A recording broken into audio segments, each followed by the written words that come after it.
Boy. Hi, everyone. We're live. Welcome to the live. Oh, no. When I started talking excited. Oh! Oh, goody. This is going very well. Now, let's be calm. We're off to the races.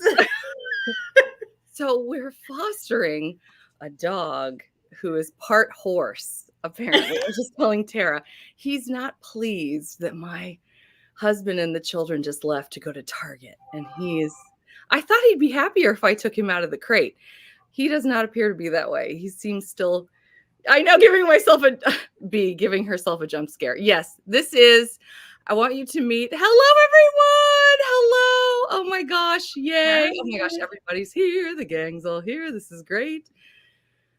And yeah, so let's go ahead and introduce ourselves. I'm B of Mama Needs to Read Romance. And would you like to go on? I'm Tara from Tara Talks Books. And Tara is a saint. Saint Tara for coming on with me. Oh, wait, he's lying down. He's lying down. Hello, everyone. Hello. I'm so happy to see you. I apologize. I'm a little out of sorts, more so than usual during a live, because I'll show you my friend here. I have a giant Labradoodle that we've been fostering. Let's see. Yeah, he's huge. And yeah, he's wanting to be here, a part of things. So anyway, Abby Jean, hello, everybody's here. So we're just kind of going with it, and we're hoping that he's going to work with us because my husband just left with the kids. Hello, Albie. This is wonderful. Well, we are so excited tonight to get to, I'm so sorry. This is a disaster. You've seen it all. Would you like to say hello? All right, here we are. This is Sebastian Lord St. Vincent. What a great name. Earl of Westcliff. I don't honestly know what his name is yet. We're fostering to adopt. And that was something. Okay. Anyway. Okay. I might text my husband to come back home because he is just not pleased. Our dog. But yes. Oh, yes. Thank you, Christina. He's very cute. He's very sweet, and he's also very large, and he's very strong, but he's very good with the kids. So that's good. And he's really attached to my husband. I think that's why he's upset right now. Yeah. So yeah, now that's a name. Yes. Actually, we're trying. You've got all the dogs. I know, Megan. It's true. I was just telling Tara that I'm really going to be sad that my mom's dogs are going to be going back to my mother soon, and we were really going to miss them. And then all of a sudden we thought, well, why don't we try to foster a dog? So we somehow randomly wound up with the largest dog that we could find, which is not normal for us at all. So anyway, okay, he's relaxing now. He's lying down. He's still a little sad, but he's relaxed. Anyway, yeah, but we've got all the dogs. So we're still figuring out a name, and he's still getting accustomed to things. And yeah, so anyway, but I want to thank you again for coming on, Tara, and doing this. Julie was going to be with us initially, and she's taking a break from YouTube right now, which I really, I respect that. Anybody that wants to take like a mental health break from, social media, always a good thing. So yeah. And no, thanks for having me, and thank you. I'm so glad that you're here. I'm so glad you're here. I'm sorry, he's climbing all over the I'm just gonna show you because you're like, what is the this is lovely. He's getting cozy. He is getting cozy. Oh my goodness. He's so funny. I need my husband to come back. I need him to come back. This is a disaster. I'm so sorry. Okay, so let's start talking about the mid-year freakout tag. Speaking of freaking out. Okay. Would it be the mid-year freakout tag without, some sort of freakout? No, it would not. So I'd like to thank this dog for providing my current freakout. Mute it for 1 second. And what we're going to talk about is the best book that you've read so far. And I'm going to mute it. And I'll go first. I'm gonna put please go first and talk as long as you want. I'm gonna put him back in the kennel. I'm gonna text my husband. Okay. Hi everyone. So my favorite historical this year that I've read so far I have it here, an offer from a gentleman. And actually, I wasn't sure about it at first because it gets like mixed reviews, but I loved this one. And so this was my favorite historical of the year. And then I think my favorite historical fiction that I've read so far is Carrie Soto is Back by Taylor Jenkins Reid. And I have one more. I also have a contemporary romance, but I don't own it yet. And that's The Rom-Commers by, oh my goodness, Catherine Center. Yes, The Rom-Commers by Catherine Center. I loved that one. That one was really good. I cannot highlight the comments, just so you know, but I will mention them. Okay, so Albie, you love a Cinderella trope? Me too. Christina says, Veronica's Dragon was the best so far. Oh, Cheryl, you loved Carrie Soto too. That's so exciting. Lisa can't decide. I know it's so hard to decide. Monroe, am I saying that right? Monroe MacReeve by Cressley Cole. Heartless by Elsie Silver. I haven't read that one, but I do want to read it. My Darling Duke by Stacey Reid. Love that one. Twisted Pride by Cora Riley. Oh, you need to do some rereads. Okay, that's cool. Christina says, he's like, where's Dad at? Were you talking about the dog? Megan says, I really liked Kate Bateman's Ruthless Rivals. I just started that. I did like a vote on my community tab to see, because it came in the, what is it called? Through my library, and I started a Reckless Match. B, I told them all my favorites. I had 3 from different genres. Oh, wonderful. Oh, I'm so glad to hear that. Yeah, I'm loving seeing these already. Let's see. Forgive me if I'm now going over what you guys just said. I don't want to miss anything. At least it's not peacocks. This is true. Because they're supposed to be bad luck, aren't they? Pea chicks competing on who gets to be closer to their Hugh mom. Oh, goodness. I love it. Hi, Amina. Oh, my heavens. Amina, it must be so late over there. I'm so thankful you were still able to come. He's like, where's Dad at? Yes, he certainly was. A Cinderella trope. Oh, that must be in reference to what you said, that's Tara. Because my favorite historical this year. So far. Now, what number is that? What number Bridgerton is that? And forgive me if I'm That's the third one. Okay. The third one. Oh, I'm going to read that one next month. Story. Okay, good. Mm-hmm. I enjoyed it, but I like Cinderella. So okay. And excellent. Class difference. Veronica's Dragon. I liked that one, Christina. And so I see Christina's still continuing. Oh, it's by Ruby Dixon. I know Christina was having some trouble because she did all of the Ruby Dixon like in a month. So I'm glad that she's feeling better about Ruby Dixon now. Yeah. Carrie Soto. Yes. Oh, was that another one you mentioned? I said my favorite. Oh, wonderful. Oh, I went contemporary romance, historical fiction, and then historical romance, which are my main genres. Oh, sure. I love that. So, that's perfect. I had to narrow it down that way. There you go. I know it's so hard to narrow it down, isn't it? I can't decide, says Lisa. Monroe MacReeve. Oh, Cressley Cole. Mm-hmm. Okay. Heartless by Elsie Silver. My Darling Duke by Stacey Reid, and Twisted Pride by Cora Riley. I need to do rereads. I love a good reread. Yeah. I have not heard of Twisted Pride. Have you heard of that, Tara? I feel like I have. Is it Mafia? I want to say it's Mafia. Oh, that's why. Mafia doesn't always pop up in my brain, so that may be why I missed it. I really liked Kate Bateman's Ruthless Rival series. Mm-hmm, Megan. Absolutely. Start that one. I heard you reading that one out loud. You're so good, Tara. Thank you so much for saving me this evening. Not at all. Let me tell you what. Albie says my faves have been Devil in Spring by Lisa Kleypas and The Bride Goes Rogue by Joanna Shoup. How fun! I love those. Spring. Yeah, those are great authors. For me so far was Airy by S.E. Wendell. Oh yes, Amina, so good. And Nestle and Bone by T. Kingfisher. You've mentioned T. Kingfisher, right? Haven't you? I have not, but I've heard of that author. And I feel like it was, oh my goodness, Hannah. Hannah has read T. Kingfisher. Okay, gotcha. That must be what I'm thinking. Paris says my favorite read so far this year is Lingun I probably pronounced that incorrectly. I'm sorry. A literary horror novella that made me cry. I was also Oh, wow. yeah. I was also really into Night Song by Beverly Jenkins. It's wild. That was her debut. Oh my goodness. Hmm. I have not read enough Beverly Jenkins yet. I've only read 2 of hers. Yeah, I've read, I think, just one so far, but I'm looking forward to reading more for sure.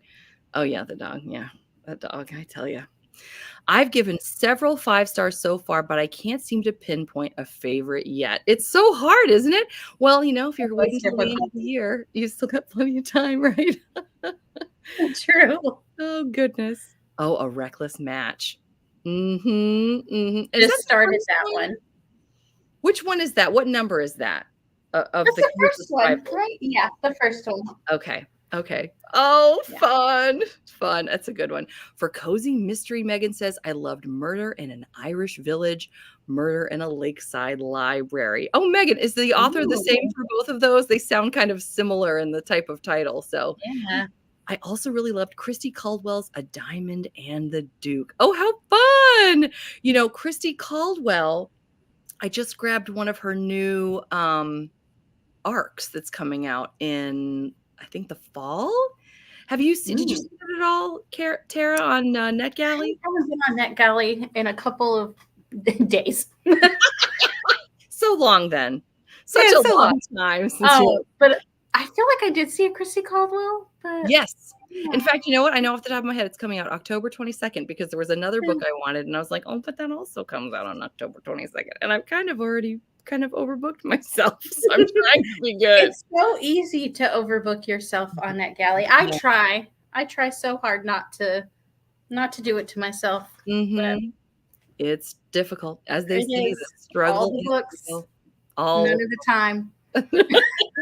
True, especially when you have to physically read them. Yeah. Although they really do have a lot more in terms of audiobooks now. That's true. So thank heavens. I'm very excited about that. Oh, she gave it a second chance. She's referring to Ruby Dixon, the Ice Home series. I'm so glad, Christina. And hopefully you're not doing them all in 1 month because I know that was a little overwhelming. I think any of us would be feeling that way. Abby Jean says, I'm reading Paladin's Hope by T. Kingfisher right now, and I'm really loving it. Oh, that's great. That's great. T. Kingfisher writes some great fantasy romance. Her Paladin books are delightful. Wow, Abby Jean and Paris, they kind of teamed up there for those comments. I love it. The cozy mystery books are different authors. Get out. The new Christy Caldwell is a more dark and spicy book than her normal stuff. Oh, interesting. Hello, Teresa. Welcome to our group. Albie says, I'll request books I think I'll get and some I hope to get on NetGalley. This is true. If I don't have time, I don't worry if I don't have time for some of the ones by Berkeley because Berkeley never accepts my request. Do you know I'm still waiting for an answer? From Berkeley? Yeah. They didn't even say no. They're just like ignoring me. Well, that's not very nice. Give me a no. Say something. Say something. Good grief. That's terrible. It's for Karina Halley's new book. Not the one that just came out, but the one that goes with this one. Oh. And I put in for the ARC, and they still have yet to deny me or accept me. So maybe I'll just hold out hope. Oh, I know. Well, how long has it been, do you think? It's been like a month. Oh gosh. Yeah, it doesn't usually take that long. So, oh my.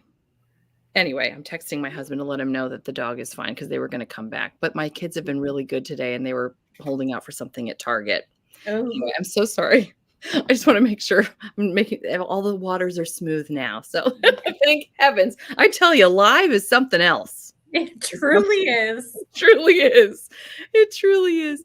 I'm taking my time with the Ice Home series, especially since I'm not liking it as much as IPB.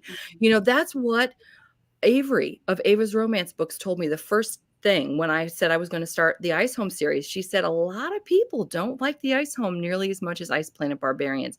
I have found it to be just as much fun for the most part. I just read Penny's Protector, which I want to say is book 8 of Ice Home, and I really enjoyed it. And as you mentioned, one of your favorite books, Christina, this year was Veronica's Dragon, which is Ice Home. So there are some really good ones in Ice Home. So maybe it's good that you're at least trying them out and seeing what you think.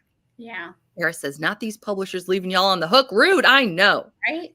At least let me know. It's at Berkeley. I know. Let her know, guys. Let her know. Say something. Oh, Yeah, I always get your request from Berkeley in the subject line. And I'm like, what are they going to say this time? Never. I usually get denied. Like if it's, I know. So I'm like, at least don't leave me in the wings. Exactly. Come on, guys. Yeah. If you're going to deny me, just deny me. Agreed. Willa's Beast annoyed me on Willa's part. Oh, Christina, don't get me started on Willa's Beast. That was not my favorite. Tara's like, I don't know what that is. It's okay, Tara. Don't read it. I'm only on the 3rd one of Ice, or I'm going on to the 4th one of Ice Planet Barbarian. Oh, yay! Now someone's going to pop up and say, Willa's Beast is my favorite book of all time. And I'll be like, I'm so sorry. We'll see. Lisa says, there are some duds in Ice Home, but there's also some really good ones later in the series. True. Okay. I'm excited to read more. I really am. And for me, I didn't have a chance. And if you haven't had a chance yet to say your best book that you've read so far in 2024, don't forget to tell us. I'm going to surprise everyone. Everyone's going to be shocked that my favorite is by Abby Jimenez. I know, everyone try to not be too shocked. I adored this book so much. I love her, and I love the way that she was able to give us cameos or Easter eggs from every other book that she's had published. I love the slow burn. I love me a cinnamon roll hero, as you know, and she always writes them. There was a lot of emotional portions of this book as well, but for some weird reason, I didn't cry. I don't know why. Everybody else I knew cried. I don't know why I didn't cry. Anyway, but I just loved it so much. It was heartwarming. It was the yummy slow burn and happy ending. And yeah, so for me, this was my favorite of the year so far. It's going to be hard to outdo this one, I think. Really? So okay. I know. I can't wait for Tara to read all these. It's going to be so fun. I'm so excited. Tara, let's talk. Let's do our announcement now. Sure. Is that okay? I didn't even ask you in advance. I'm sorry to put you on the spot like this. You're fine. Okay, Tara, do you want to say it or do you want me to say it? You can do it. Okay, guys. You're way better. Get ready, guys. This is so exciting. I'm so excited. Okay, Tara and I are going to be doing an Abby Jimenez read along. And we're going to start with the Friend Zone. When are we starting again? Is it September? I think we're doing September, October, November, taking a break December, and then doing January, February, March, right? Yes. For her upcoming release. Yes. Because of course Abby's going to come out with another book in April. So yeah, we'll do September, October, November, which is the first 3 books in the Friend Zone series, or the 3 books in the Friend Zone series. Take a break in December. Yeah, and then come back and do the Part of Your World series. And then we'll all get to do, in April, we'll do whatever the new book is that probably isn't even finished being written yet. I know, I'm so excited. I can't wait to read some Abby Jimenez. Oh my gosh, Tara, I just can't wait for you to experience it all for the first time. That's why it's going to be so fun, I think, because we've got me, who's read everything at least twice. And then we've got you, who hasn't read. Have you read any of them yet?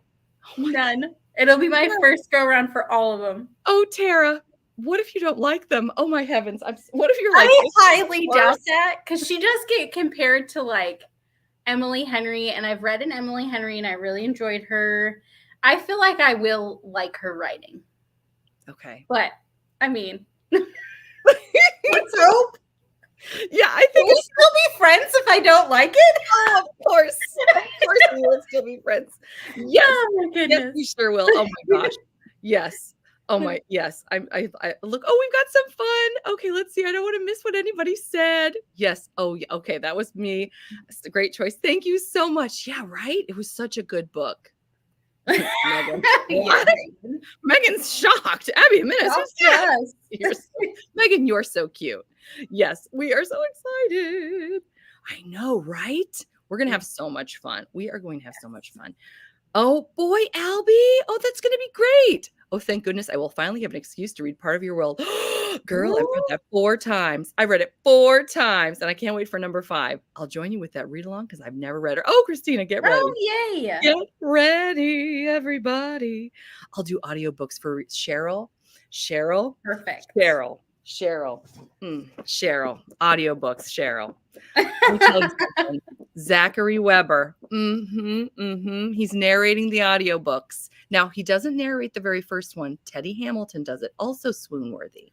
But Zachary Weber narrating, another level. There's something he does where he does these deep intakes of breath, like emotionally, where it just makes me cry. Like it's like he's about to cry. Oh. He's so amazing. He plays the part. It's a performance. He's not just a narrator. Does that make sense? Yeah. Tara's like, I'm so ready. Or she's thinking, I'm ready. I'm trying to decide now if I'm going to do audiobooks or if I'm going to do the physical copies, because now I'm like intrigued. Oh, I don't know. I know I'm going to listen. I still haven't. What I have not done yet, I haven't heard him read this one. So I'm really excited. I'm really excited. Oh my gosh. Oh yeah, if you love Catherine Center, you'll love Abby. Absolutely, yeah. Sarah. See that? She's one of my favorites of the year. The rom-commers ended up being one of my favorites. Then you're gonna love Abby Jimenez. Yeah, and I loved The Bodyguard by her. Yep. Paris is so I feel like I'll enjoy her. Yes, excellent. And I love Teresa just came in and she said, my favorite so far is Globe of the Everflame by Penn Cole, part of the Kindred Curse series. I've definitely heard about that one. I've heard of it too. I haven't read it, but I have heard of it. And a lot of people seem to enjoy it. Yes. So. Yeah. Oh, that's great, Teresa. That's great. Okie doke. Well, we have definitely exhausted this one, I think. So I think we're ready to go on to the next one. Let's see. I'm going to delete them as I go. I've made my little banners here. Ooh, I love this too. What's the best sequel that you've read so far this year? And I feel like you know what I'm going to say. What are you going to say? Do you want me to go first? I know what you're going to say. Okay. Okay. Are you going to say, this is where I get to guess. Oh, this is a fun, we're having. You can't see over here. There's nothing. Wait a minute. Is it okay? Now I'm going to get it wrong and I'm going to feel really silly. No, you're not. You're probably not because I picked 2. Okay, well, that gives me twice as much opportunity to get it right. Is it Iron Flame? Thank heavens. Thank heavens. I would have felt so silly. So Iron Flame. Yay. You know what? Because it's the only really like true sequel in like a book. Do you know what I mean? That like follows the same characters. But I enjoyed this one so much. So this is my pick. And then I have another one where it's like part of a series, but you know how it follows different couples? Yes. And that one is obviously a Stacey Reid, A Scoundrel of Her Own. Oh. I said a scoundrel of her own. I can talk, I promise. Oh, believe me. I mean, whatever. This was so good. Oh, awesome. Okay. So those are my 2 sequels. Yay. Oh, I love it. We may be having a lag. I know it's so funny. I think they still do ads. I'm not saying that I'm getting monetized for this video. And sometimes there's like a lag where there's no answers. And then all of a sudden I'll get like 1 million. And so I wonder if they're playing an ad. So I apologize if that's what happened because I didn't want to do ads for this so we could all just kind of flow. So I apologize if that's what's happening. But we're getting a couple answers in already. My favorite sequel was probably Trickster by Layla Faye. Monster romance with a trickster god. Ooh, fun. Ooh. That sounds different. I loved it. Oh, this Divine Rivals and Ruthless Vows. I need to read those. They are on my TBR. I really want to read those. Who was it? Was it Joanna? I think it was Joanna. That was reading them, and then she like got me intrigued.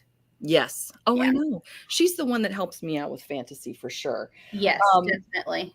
For me, my favorite sequel. So the original was The Cheat Sheet by Sarah Adams, and then what just came out in April was the rule book. I believe it's only going to be 2 books because all the other football guys are married at this point, which was like, oh, that's kind of a missed opportunity. But maybe she only wanted to do 2. Or maybe I'm wrong. Yeah, I don't know. maybe. I would love to visit these characters again because the neat thing about this book for me, that I rarely read a book and then miss the characters, but I found myself really missing them after it was over. I read it it's a shorter book, or at least it feels that way. Maybe it's not. It's almost 350 pages, but it went by really fast. And I just enjoyed it immensely. But I haven't read any Sarah Adams. I need to give her a shot. she's great. And now this one did have open door romance in it, I believe. I think it did. It's still pretty tame. Most of the things I've read by her so far have been closed door. I haven't read everything though in her backlist, so I don't want to say she's just switched from one to the other.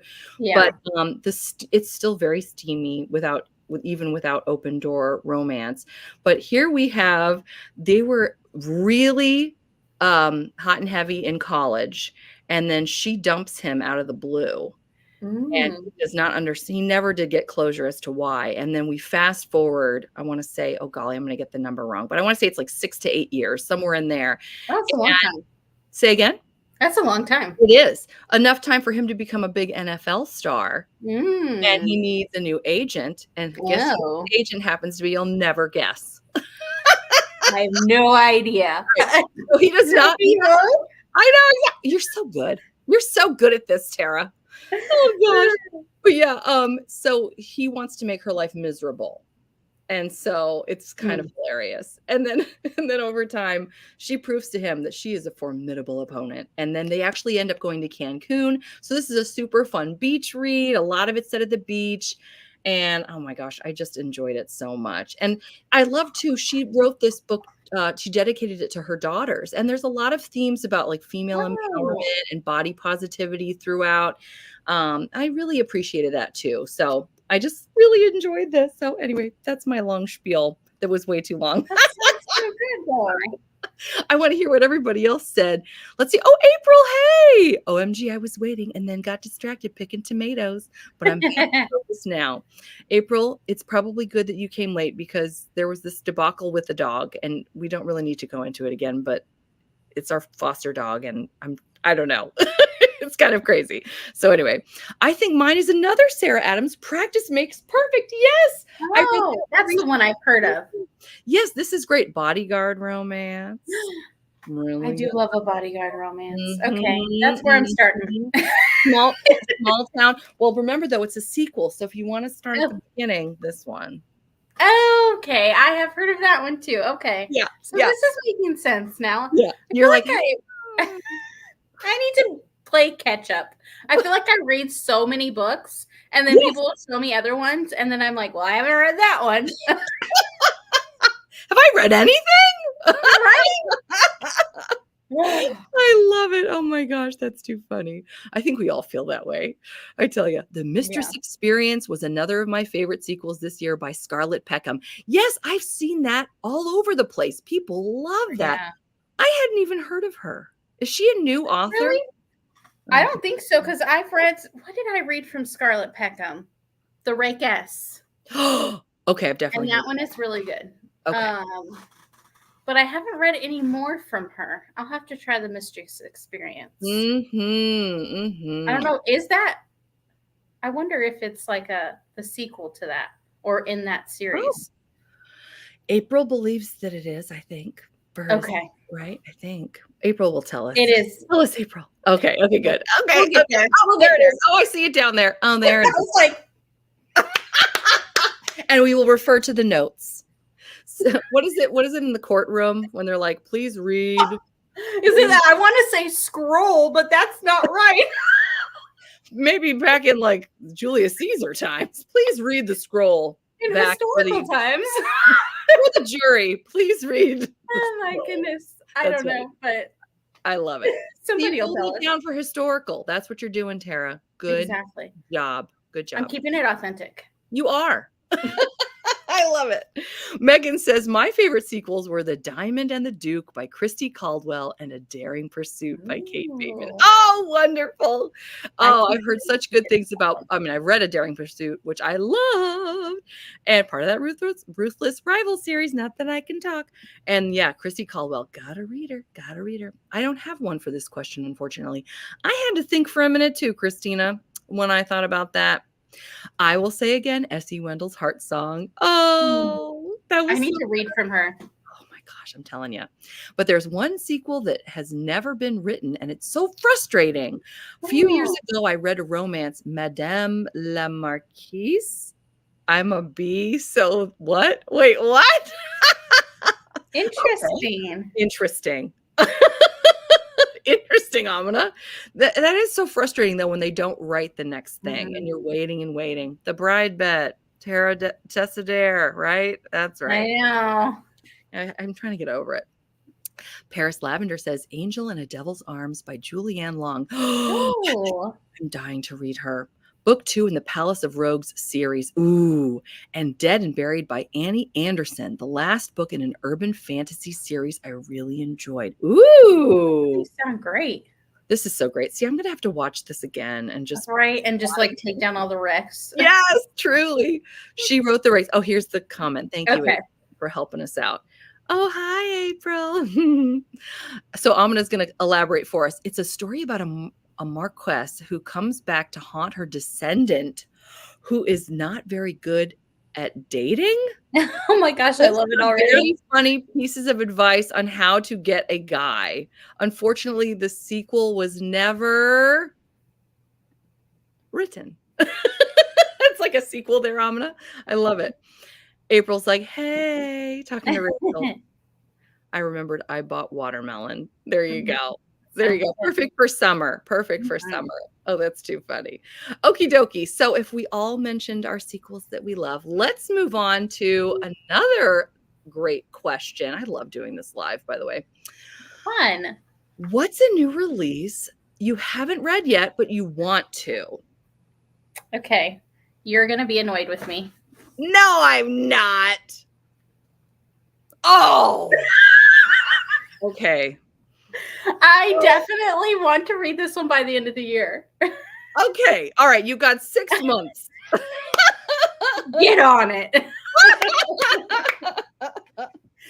But everybody says this one's so amazing, and I just need to maybe get an audiobook or something. Sometimes these physical books have been taking me down. Well, it's difficult to find time.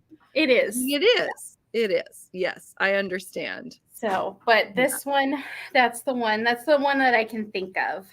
Well, I'm very glad that you want to read that because you are going to love it. Yeah. You are going to love it. Oh my gosh. Oh, we got Hannah here. Hey, Hannah. How's it going? How's it going? Lisa has said Wild Love by Elsie Silver. Have you read any Elsie Silver? Have I? Yeah. I think I did. I think I read the first book in the Chestnut Springs series. Okay. It was Flawless. Is that Elsie Silver? Heartless, that one, that series. I read Flawless, and it was that's the first one. It was not my cup of tea. And I haven't been super loud about that because one, I don't really feel like being I didn't like this. That's not really my style. You should be let me tell everybody how much I didn't like a book. But also, people love it.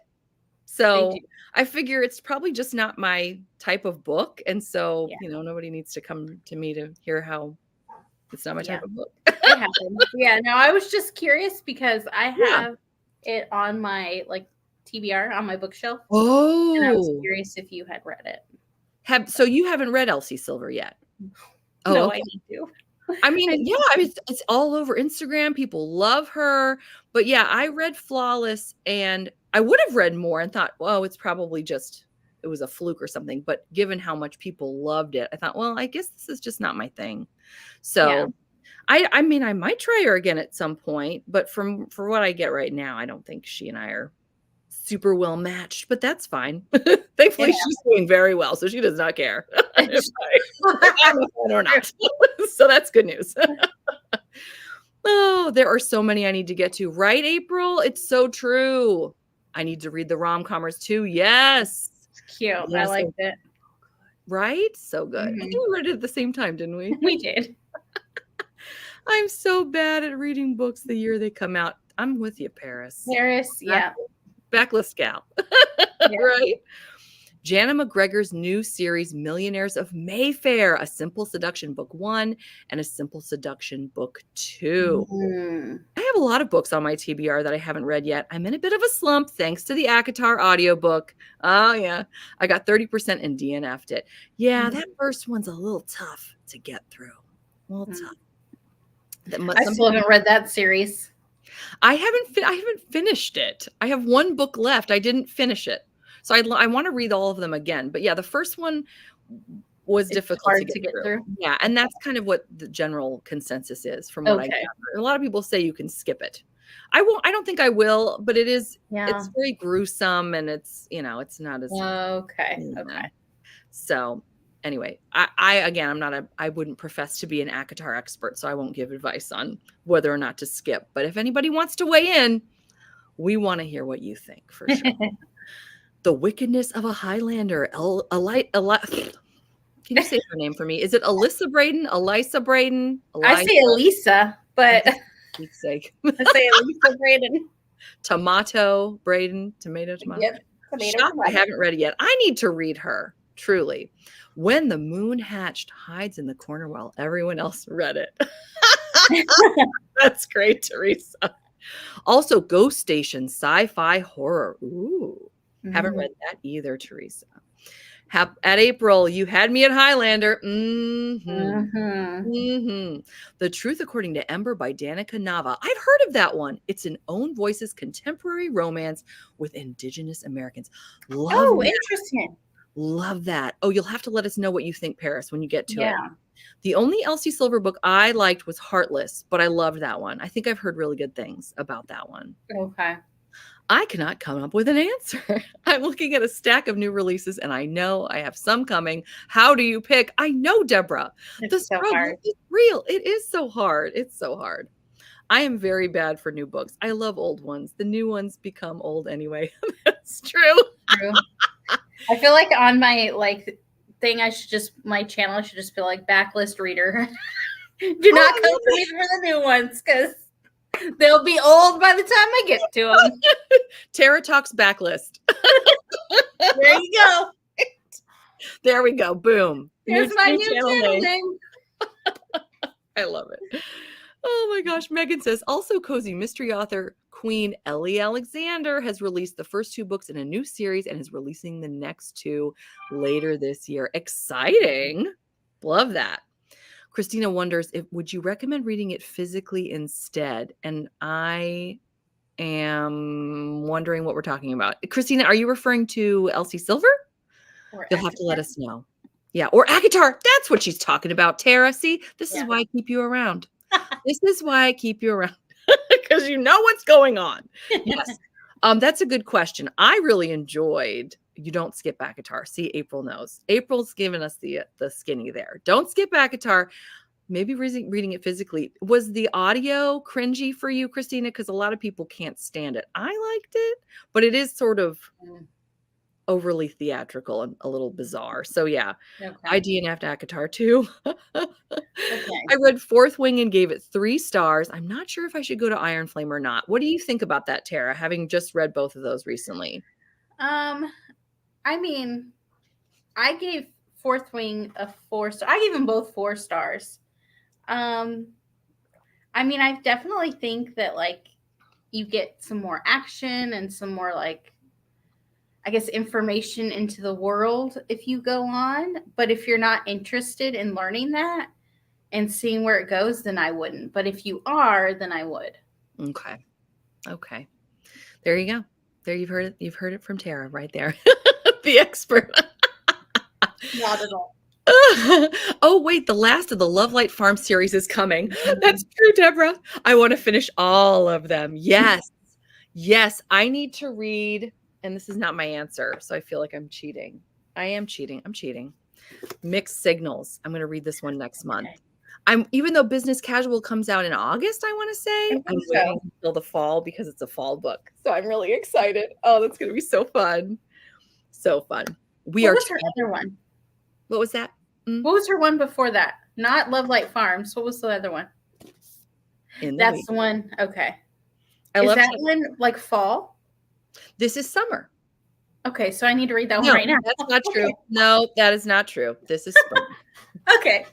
I'm so sorry. We have winter, spring, I read. Summer, and then Business Casual is fall. Okay. So yeah. Marvel as I lie to you live on my channel. Oh my goodness. Yeah, personally I like reading them seasonally, but I'm sure you can enjoy them anytime. Yeah. So yeah. Christina, ACOTAR is what I was talking about. See, thank you, Christina. I DNF'd Court of Silver Flames. Too much spice for me. Oh, that's the one I haven't read yet. That's interesting, Teresa. I'll keep that in mind. Christina, I also DNF'd ACOTAR. There are dozens of us. Dozens! I bet there's even more than dozens, honestly. The graphic audio is terrible for me. The original audiobook is way better. Do you know, I listened to the original audiobook before the graphic audio came out. And I do want to hear it, though. I'm just kind of curious. Hello, Terry. Welcome. Let's see. Christina said, I'd say I found myself daydreaming while listening to the audiobook for ACOTAR. That is never a good sign. That's not a good sign, yeah. It happens to me occasionally. I'm like, oh, I forgot to listen. That's not good. I feel like, should I not read it? I don't know. Oh, okay. Well, all right, everybody. Should she read it? Should she read ACOTAR? She liked Fourth Wing and Iron Flame. Now, fantasy isn't really your thing, though, for the most part, right? No. I usually do contemporary or historical romance. Yeah. Well, that's me too. But I've enjoyed Fourth Wing and Iron Flame. I loved Veil of Violence. I'm addicted to S.E. Wendell, so I like some fantasy. This ACOTAR is high fantasy. You could always maybe, if you're going to try it, I would probably try the first 2 books to see if it's a good fit. But they're long, so it's kind of a commitment. But I want to see what everybody else has to say too. So feel free to weigh in. For someone with Tara's background and reading preferences, what's your recommendation? Inquiring minds want to know. I also need to read ACOTAR, Fourth Wing, and Love Light Farms. Megan, you got a good TBR going. You got a TBR going.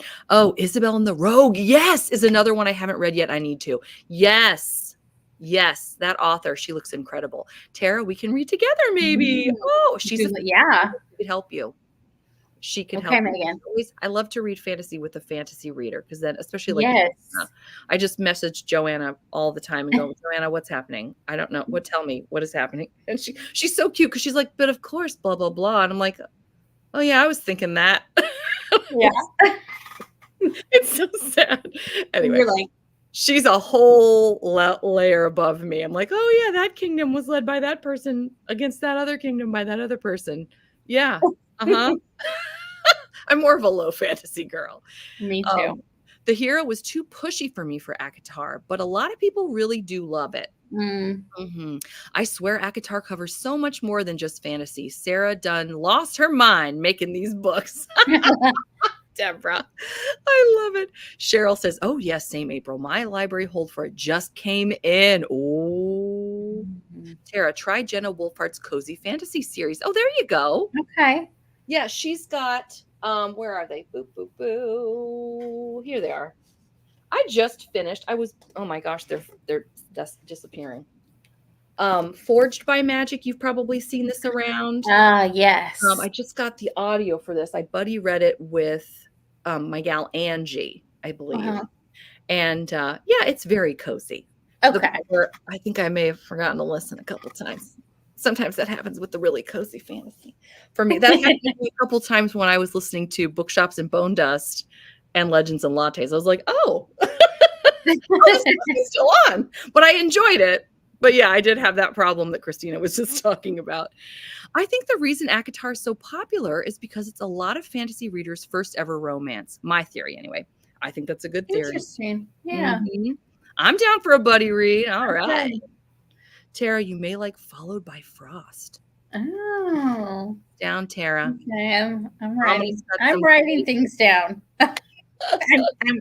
I'm notesing things. She's notesing. I'm typing. She's typing them down. Well, that's because, when did people write things down? Again, check your scroll, Tara. Add it to the scroll. I will. I haven't started ACOTAR, but I have the series and it's on my TBR. Yeah, I really want to read all of them again. I really want to read them again because I want to get to Silver Flames. I just want to finish it. I mean, I've done 4 of the 5. I need to do the last one. Right? Leave it. You're like almost there. I'm almost there. So yeah, gotta do it. For historical with a paranormal twist, I would recommend Mariana and the Rose Garden by Susanna Kersley. I love her books. Ooh, that's a new one for me. Thank you, Teresa. Oh, I'm reading Forged by Magic right now. Ooh, Abby Jean, what are you thinking? Let us know. Tell us. Yeah, ACOTAR is Fantasy Romance 101. Yeah, I've noticed that. Daughter of the Pirate King by Trisha Levenseller. This is one that intrigues me. Sorry. No, Tara, are you trying to talk, Tara, during my show? I'm so sorry, B. It's my turn again to talk. No, I'm sorry. No, please. I'm so glad you're making me stop. No, you're fine. I was just trying. This one has like been on my radar, and like I feel like should I try it? I don't know. I think is it YA? April will tell us. I think April, it is YA. Tell us, April. But that one has been on like my radar for a really long time, and I just have never, done it. So there you go. Well, maybe time. I definitely heard Daughter of the Pirate King, and I think it is YA. Do you like YA, Tara? Yeah, I actually started off just like watching BookTube. I read a lot of YA, but it was like Sarah Dessen. I'm trying to think who else I read. I can't remember. Okay. But yeah, it started YA. Okay. Who was that other one? Oh, it's Jenny Han. Jenny Han? No. Not Jenny Han. Morgan Matson. Morgan Matson. Okay. Mm-hmm. I read a lot of her. Okay. And then I kind of evolved, clearly. We moved on from there. Terry says, I'm not a big fantasy reader, but I have a soft spot for werewolf novels. B, I have a BookTube channel. Oh, wonderful. Yay. Awesome. Let's check her out. Don't forget. Abby Jean, enjoying it so far? Oh, she's talking about Forged by Magic. I like having a cozy book to read before bed. Amen, Abby. I gotta have my cozy book before bed. I've got to have it. It's YA. Just do it. It's fun. I love how April will always tell you. Remember when you were going to read Iron Flame? She's like, for the love of God, Tara, read it. Yeah. And then she's like, just do it. I have to do it because April said. That's right. April is telling you. She would not steer me wrong. No, she would not. Not at all. She would not. Not at all. Yay, congrats on the channel. Oh, Megan's so encouraging. I love it. I'm 34 and I still have a love-hate relationship with Twilight. Oh, Christina, I think we're all there. Maybe not 34, but the Twilight thing. Get older than that, but yeah. I know. 34. Oh, and I forgot Fantasy Lover. Oh, yes. Amina got me Fantasy Lover. No, that's not right, Amina. What's it called? Is it called Fantasy Lover? Yes, it is called Fantasy Lover. I'm going to read it. It's on my desk. I'm looking at it. I'm going to read it. I love Lynn Painter's YA. She has a sequel coming out this year, too. I'm looking forward to. Can I even tell you how frequently I've heard Lynn Painter referenced recently? I have not read her yet. Have you read her, Tara? No. I need to read her. I couldn't believe on Hoopla. No, not Hoopla, Libby. I need to look on Hoopla, actually, now that I think of it. On Libby, there were a huge number. Again, I know it obviously depends on what your libraries are, but she's got tons of audiobooks that are probably pretty easily accessible. And I put several things on hold and they all popped up at once. And I was like, I don't have time, unfortunately. But it always works. Yes, I am dying to read Lynn Painter. So many people have told me. Yeah, I have heard so many good things about her recently. Yes. And another one. Do I read? Here's the one book I read this year. Just the one. Next year, maybe 2 books. Hashtag goals. No. We know you read, Tara. We know. We see the evidence. Oh my goodness. You'll laugh so much. I can't wait, Amina. I cannot wait to read that book. Hello, Renee. Hello. Thanks. I'm doing my best to keep it going and not burning out. Good for you, Christina. Yeah, we talked about this, I think, before with YouTube channels. Like if it's not bringing you joy, you might need a break or like to pivot and figure out a way to do it that really works for you. Because you don't want to, and if it isn't bringing you energy, it's not really, maybe in that way, it's not working for you, Yeah. Have you girls ever read Gail Cullen's The Wrong Bride? I'm loving the title. No, but I own it. Are you serious? Oh, oopsie. Sorry. Get out. I have seen that. I've seen that one. This one looks really good too. Fantastic mistaken identity with female main character, great historical. Okay. I've definitely seen that. I definitely want to get to that one. Oh, excellent. Oh, yeah, obviously. I want to get to everything. Tara talks backlist. I love it. I hear Better Than the Movies by her is good and clean. I think we're talking about Lynn Painter. Yeah, but Lynn Painter is, I believe, Better Than the Movies. Excellent. I think she wrote that one. Okay. And for me, because I haven't even talked about my own yet, the book I want to read this year, two actually, that I haven't had a chance to read yet, that I'm going crazy. I'm like, how have I not read these yet? The Paradise Problem by Christina Lauren, which I would love to read this summer. Because I even just read Tangled by her, which was by them, which was fantastic. And then the other thing that I haven't read yet, I'm like, how have I not read this one yet? The Veil of Violence by Marilyn Marks, which if you guys remember, because I couldn't stop and everybody was like, please stop. No, they didn't say, please stop, because you guys are lovely. But you know how obsessed I am with the Prince of Prohibition. Cannot talk tonight, Tara. Friday. But I love this. I've listened to it twice because I adore the narrator. And I waited until I could get it on audiobook. It came out, I want to say, in January. I waited until May when it came out on audio. And then life just got insane. So I'm really looking forward to the second book in this series. So The Veil of Violence. But I remember you liking that one a lot. I actually put it in my what is it called? My TBR Goodreads, because I watched it. You're one of your videos, and I remember you raving about it. So I was like, I need to get to that one. That one's like a fantasy romance as well, right? It is. It's The Great Gatsby meets ACOTAR. Oh my goodness, I love that. It's the Roaring 20s with Faye. It's so good. It's so good. Oh my goodness. You will love it. You will love it. Oh my gosh, my family's back home. Thank heavens. Okay, they're home. But the dog's been great. You haven't even heard him. He was not at all. I think once he settled down and saw that you were there, he was like, okay, I'm good. That's what it was. Because even when I was anyway, okay. But I have to show you my little peanuts, my little peanut babies. I've got them right here. Oh, you probably heard mine. He was over there drinking. I know. I tell you though, I'm gonna miss them when they go back to my mom. So they're my little sweeties. Anyway, sorry. Okay, let's go back to this. Sorry, guys. Melanie Dickerson writes a lot of medieval and fairy tale retellings that are YA. Oh, good to know. Now we're not barking. See, I just showed them off, and now they're going to do this. I feel you, Tara. I want to read all the books, but can't even catch up to the series I've started and original authors I love, let alone get all the new Bookstagram books. Yes. Yeah. It's so hard. And there's always new things coming out all the time. You know, it's just so tricky. It and is. You know why paperbacks are now $20? I wanted to get IPB number 8, but it's $19. No, I'm not paying that. No way. That is a lot. That is a whole lot. Are we talking about, I tell you what. My dog is looking. He's like, what is that? Your dog, who's so quiet, is looking so nicely. I'm so jealous of you right now, Tara. See, they're barking because they hear my family back. So now they're excited. Yeah. I tell you what did I do a month ago when there were no dogs in my house? How hard to keep jumping and anyway, if you have any play, Christina, they're all on any play if you want to hear the audio, and they're all on Hoopla. So that's 2 different ways to access all of the IPB and all of the Ice Home for free.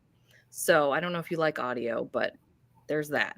Yay, doggies. Oh, Christina, you're too kind. The dogs are adorable. Thank you.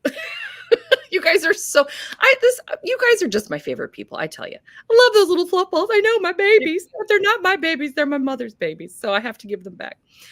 Manufactured artificial paper shortage. Ooh, Rachel. Ooh, that stinks, doesn't it?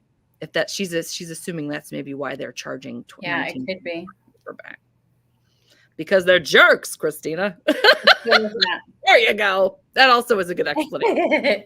Abby Jean says, I was exclusively reading backlist books for a while. So in May, every book I read was from a new to me author. How fun, Abby Jean. Oh. There were mixed results. Well, that will happen. Yeah. And now I'm excited to get back to my series. I love that. Such a good idea, though. The doggy woke up a snoring husband next to me. Oh my gosh, I'm so sorry, Teresa. Thank you. Really, thank you. Okay. You're welcome. It won't be this crazy next time, I promise. I shouldn't. I'm going to knock on all the wood. Oh, wait, that's going to make them bark again. So I'm going to stop doing that. Don't do it. Don't do it. Okay, now I want to talk about, oh, wait, we got something else. Pango might have it as a reduced price. That's true, yeah. Ooh. Sometimes they hike up those prices. On Pango? Mm-hmm. But only I would say sellers, only if it's like a special edition. Like I was looking for a special edition book, and of course, they hike those up. But maybe a regular edition, it wouldn't be so bad. That's a good point. But, I'm glad you brought that up. Excellent. Yeah. Okay, dokie. If everybody has gotten through that one, I just love doing this live. At some point, everybody likes to tape their mid-year freakout tag, but I just think it's more fun to chat with everybody and hear everybody's answers, You want to hear something funny? Yes, I do want to hear something. I totally filmed mine before you asked me.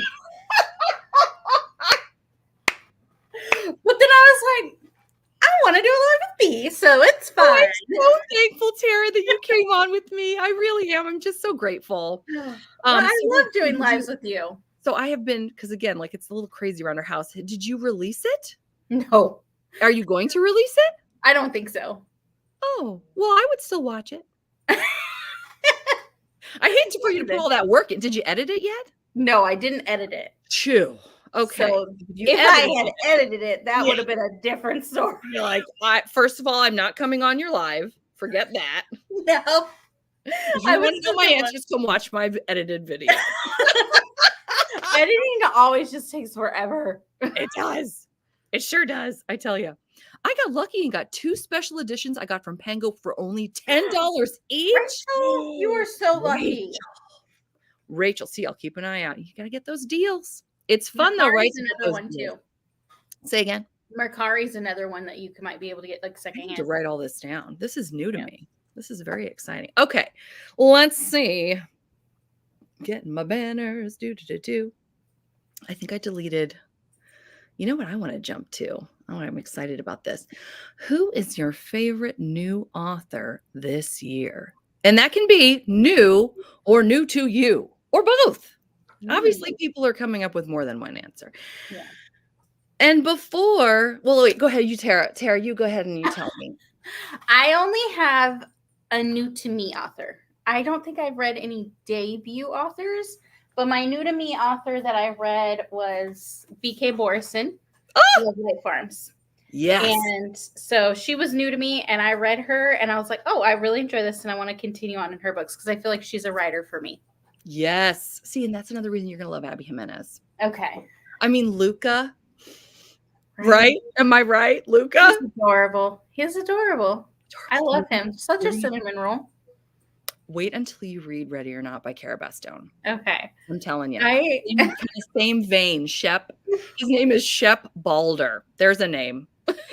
You know what? He overcomes that. That's how great he is. He can overcome that name, Shep Balder. If I were writing a romance, I don't think... Cara Bastone can obviously do whatever she wants. But if I were to write it, Tara, that's going to be our next thing. We're going to write another romance because we're always coming up with our books. Yeah. The hero will be Shep Balder. Perfect. I love it. We got a hero's name. I love it. Oh, and look. Oh, see, I love Shep. See, can't wait to get to it. We love Shep. So you mentioned that you don't have a new debut author. No, I need one. I have one, actually. In fact, she's right here. Tara, you Surprise! surprise! Here she is. I just had it in my back pocket. Oh my gosh. Guys, I'm so excited. I want to introduce you to the fabulous Florence A. Bliss. Hi. Hi. We're so excited that you could join us tonight, Florence. Oh my gosh, we're so excited. I just finished your book, Taken by His Sword, yesterday. Aw. Losing my mind, guys. I was like stalking her on Instagram. I'm like, Florence, I love you. You're amazing. And I couldn't get over this. And I said, please, is there any way you'd be willing to come on and talk a little bit about your book? And I'm so thankful you said yes, Florence. Oh my gosh. Thank you so much. I've been watching you guys. You're so much fun. I'm like, oh, they'll be easy. They're going to be easy to talk to. Oh my gosh, yes. We have a good time. And everybody on the live, like everybody at home, online, they're just the most beautiful, wonderful people. So welcome. A warm welcome from us to you. Thank you so much. I'm excited.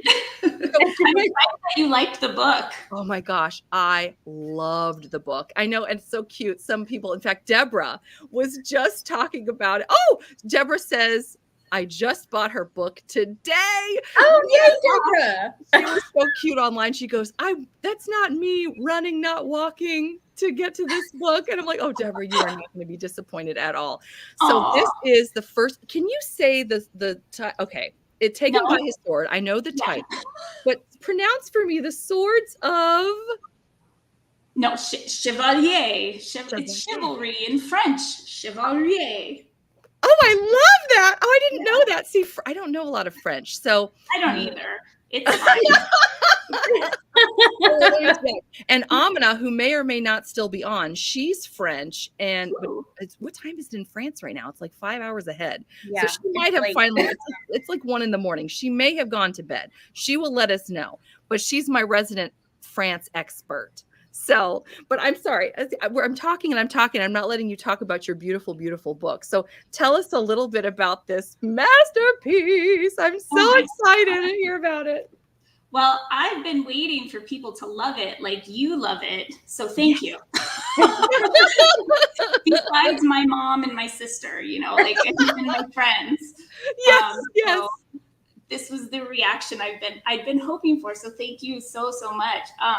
But it's set in 17th century France, so 1600s. And it's about a woman named Alexandra, Alex, and she learns to sword fight at a young age. She falls in love with a boy a little bit older than her who teaches her how to use the sword. It's not a euphemism at this point. It's still all very clean till a little later, So they end up sharing, they share a kiss when they're young, and then he kind of betrays her after that, and she's humiliated and she takes off and she becomes a mercenary.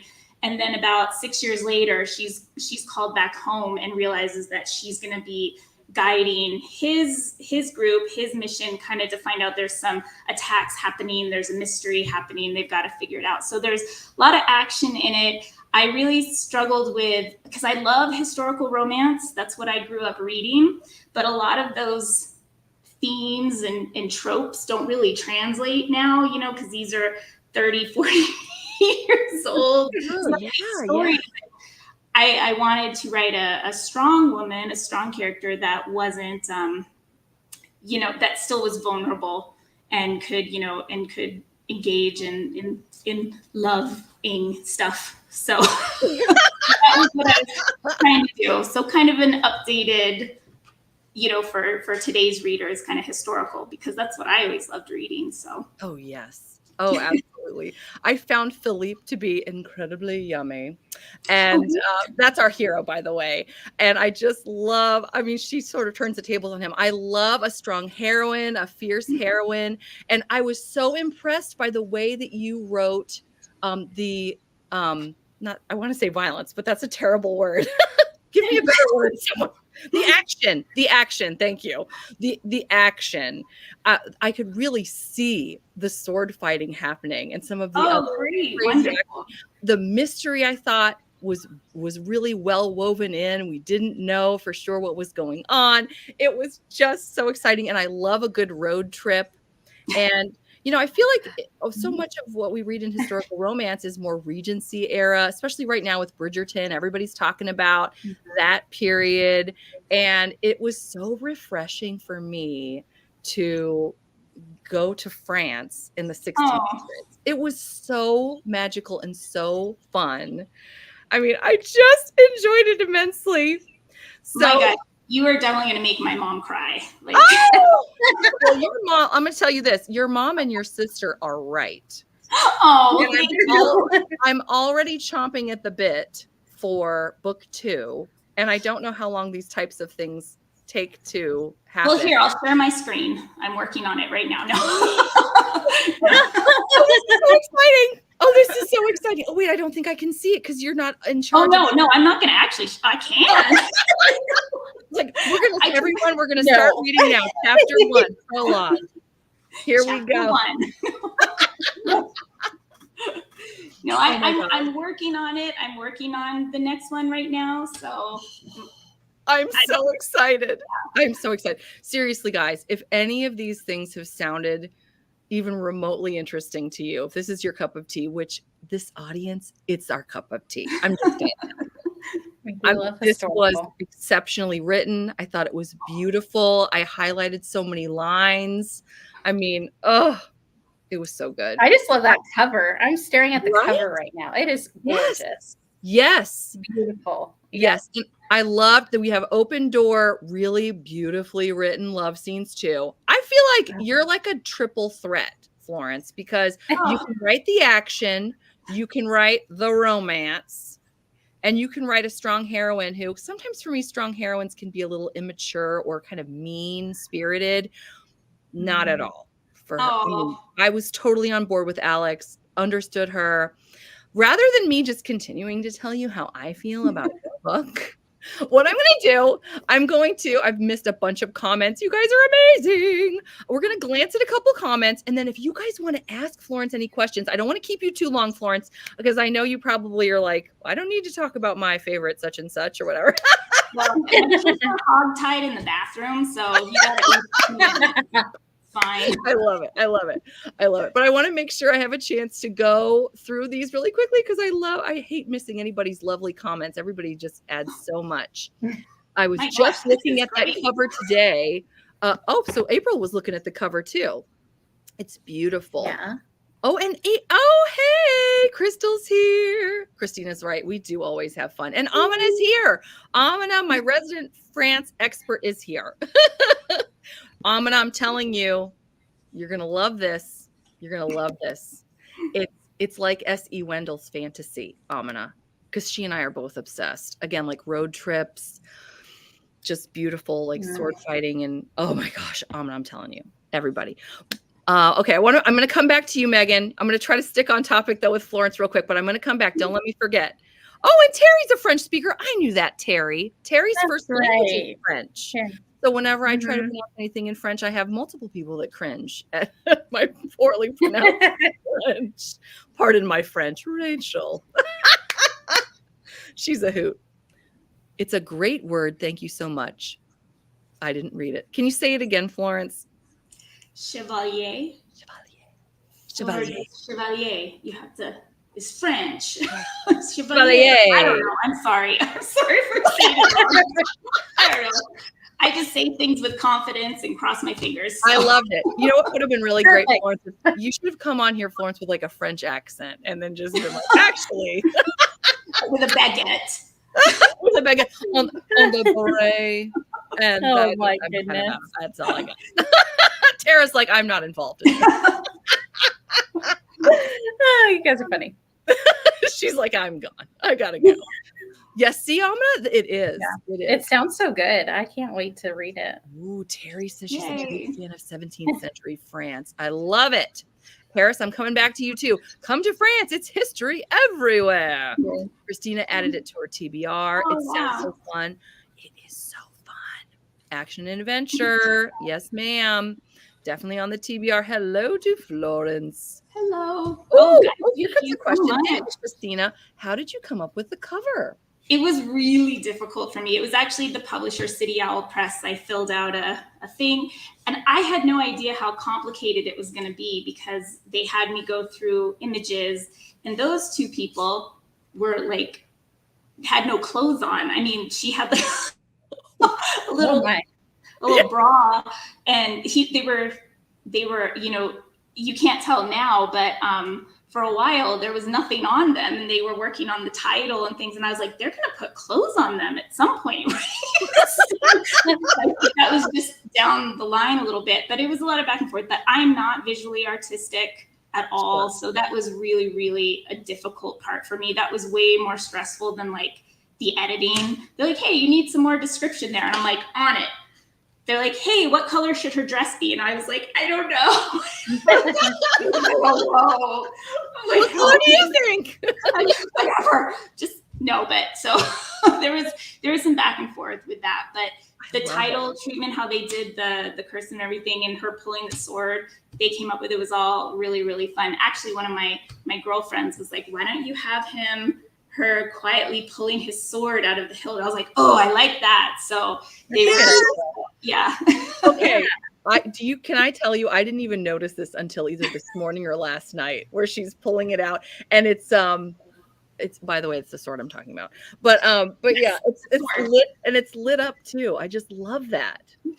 I just love it. Yeah, they so did a good job of that, but I had very little. That was other people. There's a team. It takes a village to produce a book. Yes. Is what I gather. That would be me as well. S.E. Wendell, who I did an interview with, she has artists that she commissions to do her covers, and she does a gorgeous job. We were talking about some of the art, and I'm just like, I have no idea. I mean, the way that some people understand visual, way things are put together, it's a gift that not everyone has. So I totally get that. But B, you've been doing on your Instagram your summer of setbacks, or stepbacks, Yes. not setbacks. That's a different summer. Also a summer of setbacks. That's another one. But they crack me up because that's really what I wanted something kind of a throwback to those old like drapey lady covers, without being ridiculous. Right. Yeah. So I was like, I wanted a couple, but then I don't know. So this is how it came out, and I'm very happy with the cover at this point. I am too. I'm just so in love. I'm so in love with it, truly. And I love that his shirt looks like you can see the wear. You can tell he's been through some stuff. Like he's been on the road. Yeah. He's been living. He's not just sitting up on his high horse. Although there is some of that. There is. Yes, there is. Only one horse. As opposed to only one bed trope. Ooh. I tried to mix it up a little bit. So. I almost put that in my review because people love the only one bed or only one horse. Like, only one horse. Only one horse. They had to make it work. That's right. I love it. One battle.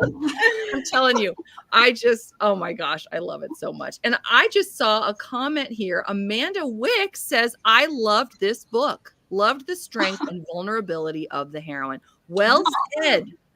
Yes, she balances that perfectly. Oh, thank you. It's such a hard balance to strike. I love it. Let's see. I want to make sure before you hop out, I want to make sure we get any questions. It really is a gorgeous cover. Mm-hmm. And April is also behind the only one horse. Mm-hmm. I love what Christine said. She's like, I'll take that sword. Thank you very much. It's true. It's true. When you read this, you'll see. She is very much like holding her own. I just love it. I love it. I love a strong heroine. So yes, truly. So I know you probably can't tell us right now, Florence, but any idea for those of us that have already read this and can't wait for more when the next book might be coming out? Or is it too hard to tell?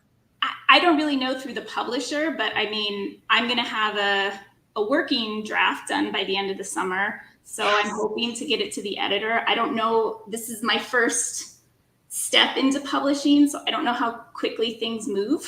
Okay. That's fair. I would love to have it out by next summer. Okay. You know, so I'm deep into the second one, so I want to, get a little momentum going. There you go. That makes sense. And Megan just asked a great question. How long have you been writing, and how long did it take for this to get published? Oh, well, I've been writing for about 20 years. So I started in college, but it was more literary fiction at that point. And then I didn't have a lot of stories to tell that were literary.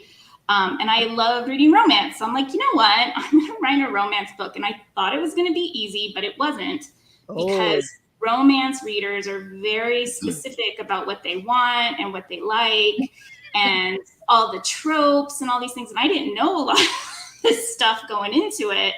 So I think I spent probably about 5 years writing this, but on and off. Like, I had babies in between and stuff, and so it slowed me down. But the publishing was really, really tough, and that was a hard part of it. But I ended up going to the Romance Writers Convention, and they let you pitch to publishers.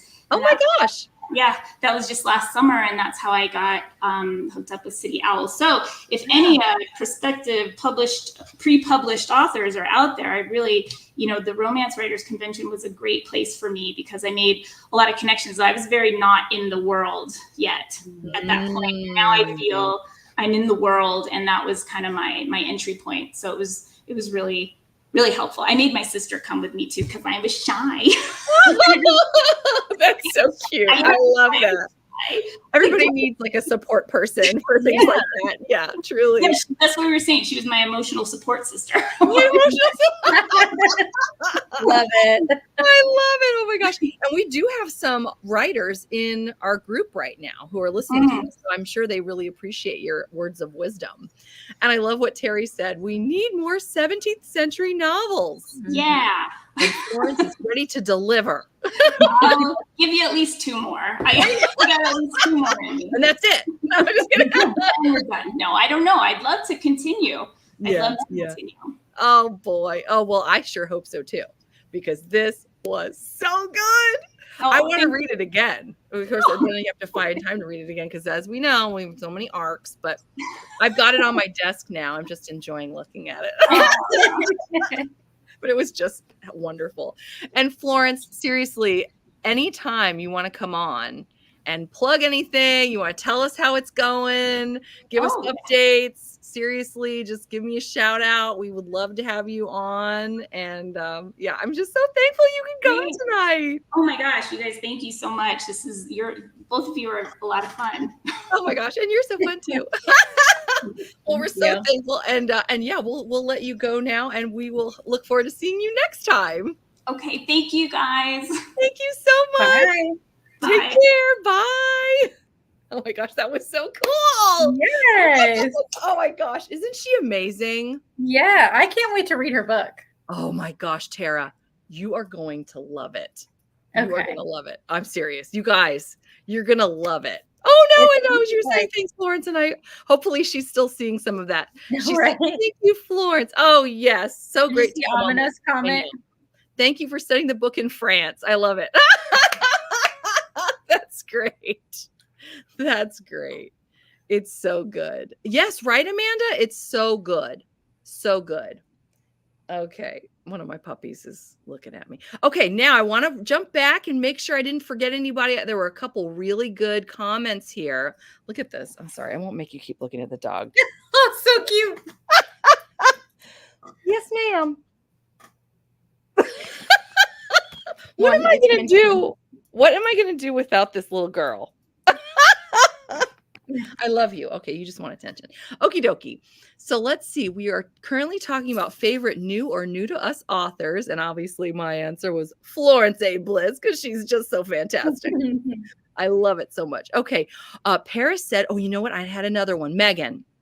My favorite new to me authors are mystery authors. Agatha Christie. She's not exactly new. And Carleen O'Connor. Excellent. Well, come here, honey. Come here. I do enjoy Agatha Christie. Oh, yes. Oh, yes. I think Megan's really into mystery lately. Megan, is it just me, or are you more into mystery than you've been recently? Because I feel like I'm hearing a lot of mystery. And that's great. I'm not like... Yeah, I think it's like cozy mystery and then just regular mystery too. I want to say. There you go. There you go. Yeah. Let's see. My favorite new to me author is Virginia Heath. She writes Regency romances. She started out writing for Harlequin and has recently jumped to single title. She reminds me of Tessa Dare. Oh. Oh, that's fantastic. I think I have some Virginia Heath, but I can't think of a title off the top of my head. I'm gonna have to look into that. Anybody that's like Tessa Dare, I'm in. Right. Am in. Okie dokie. Let's see. I'm making sure that I'm not anybody else that said the cover, only one horse. Yeah. I'm so thankful Florence came on. And good questions too. Let's see. Okay, at Amina. Next one could be the New France. The dog is too much. I know, she's a hoot. They both are. They're just so cute.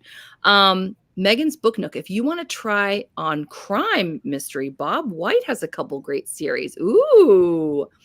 New to me. Penn Cole, Emily Henry, excellent. Ashley Poston. Yes.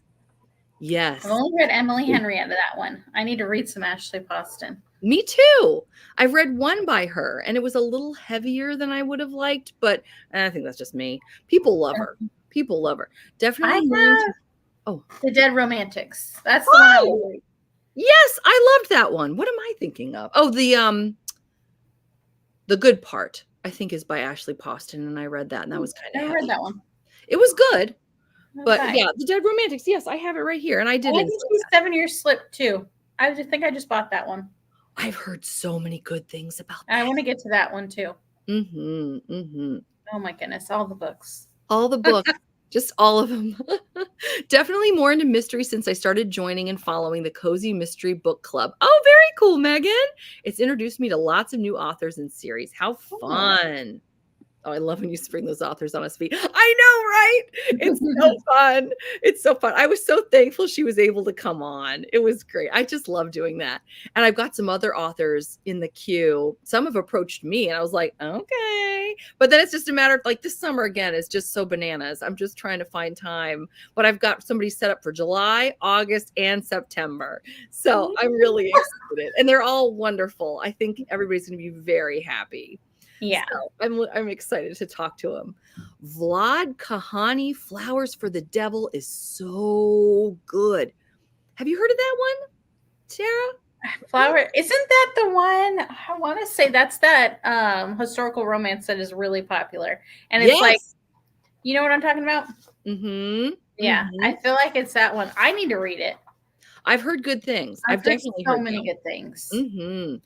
Thank you, Terry. There are so many romances that are set up in England. We need a little variety. It's true. True. That's one reason I loved Taken by His Sword so much. You know, I loved that. It was giving me like Three Musketeers. I didn't want to say that because I'm sure that that's wrong because I don't know enough to say like a good comparison. But you know, because my references to 1600s France are so few. But I don't want to say Three Musketeers because it probably isn't like that. There's fighting and it's set in France and that's probably the extent of it. And then I just sound like I don't know what I'm talking about. And then I still went ahead and said it live. So I'm glad I did that. Sorry, guys. Anyway, so the 7 Year Slip was wonderful. Love the Dead Romantics as well. Excellent. The 7 Year Slip is excellent. See, we need to read this, Tara. We do.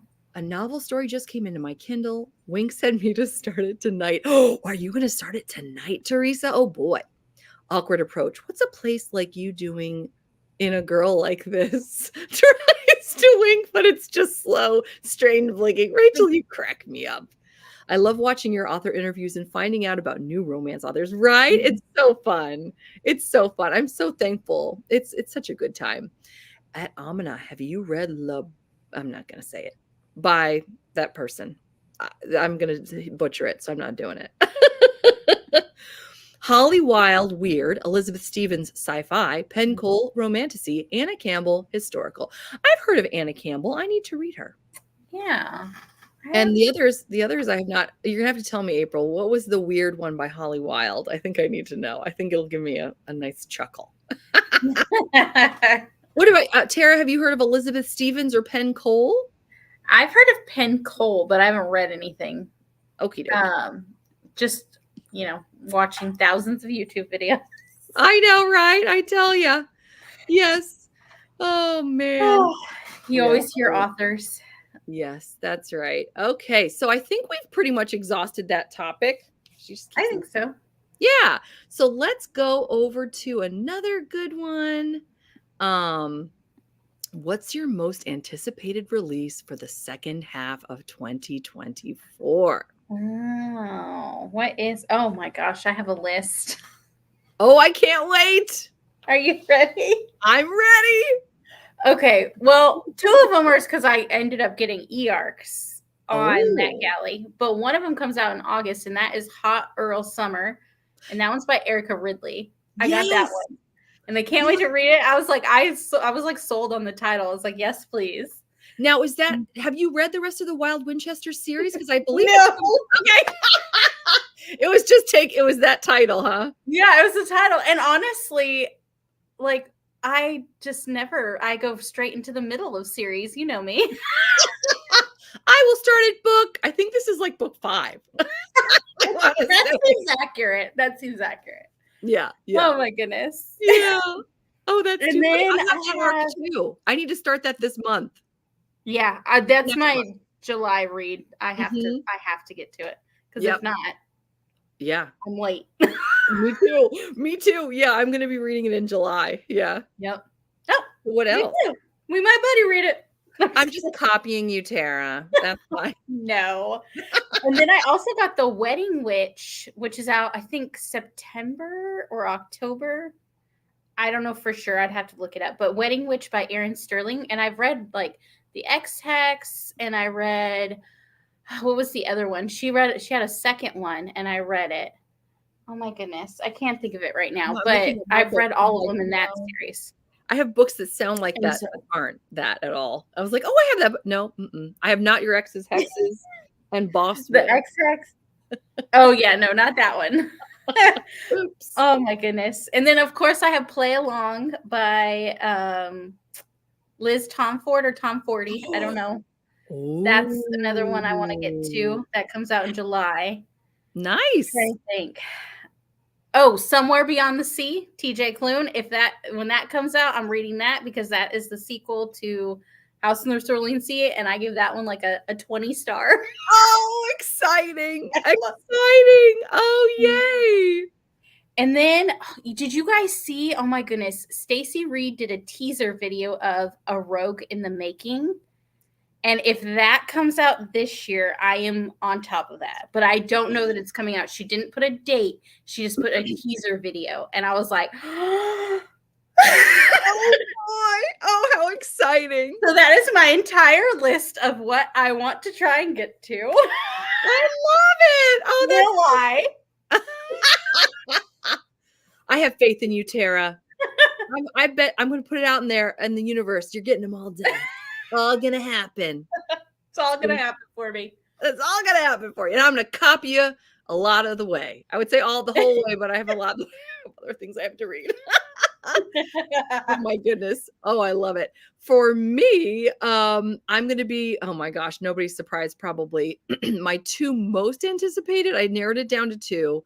Ironling by S.E. Wendell. So excited about that one after Halfling. What'd you say? You did better than me narrowing it down. Oh, well, I tell you, I did look at all the books I need to read on NetGalley, and I was like, well, and then I didn't even add them. So Ironling, which is book 2 of this series, which is I'm just so super duper excited about it.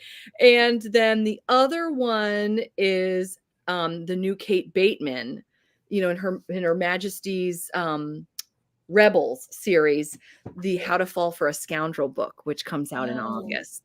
Was so that on really, too? Say again. So sorry. Maybe we could go downstairs. Okay, Tara, I'm only going to ask you one more time. What were you saying? Oh, was that one on NetGalley?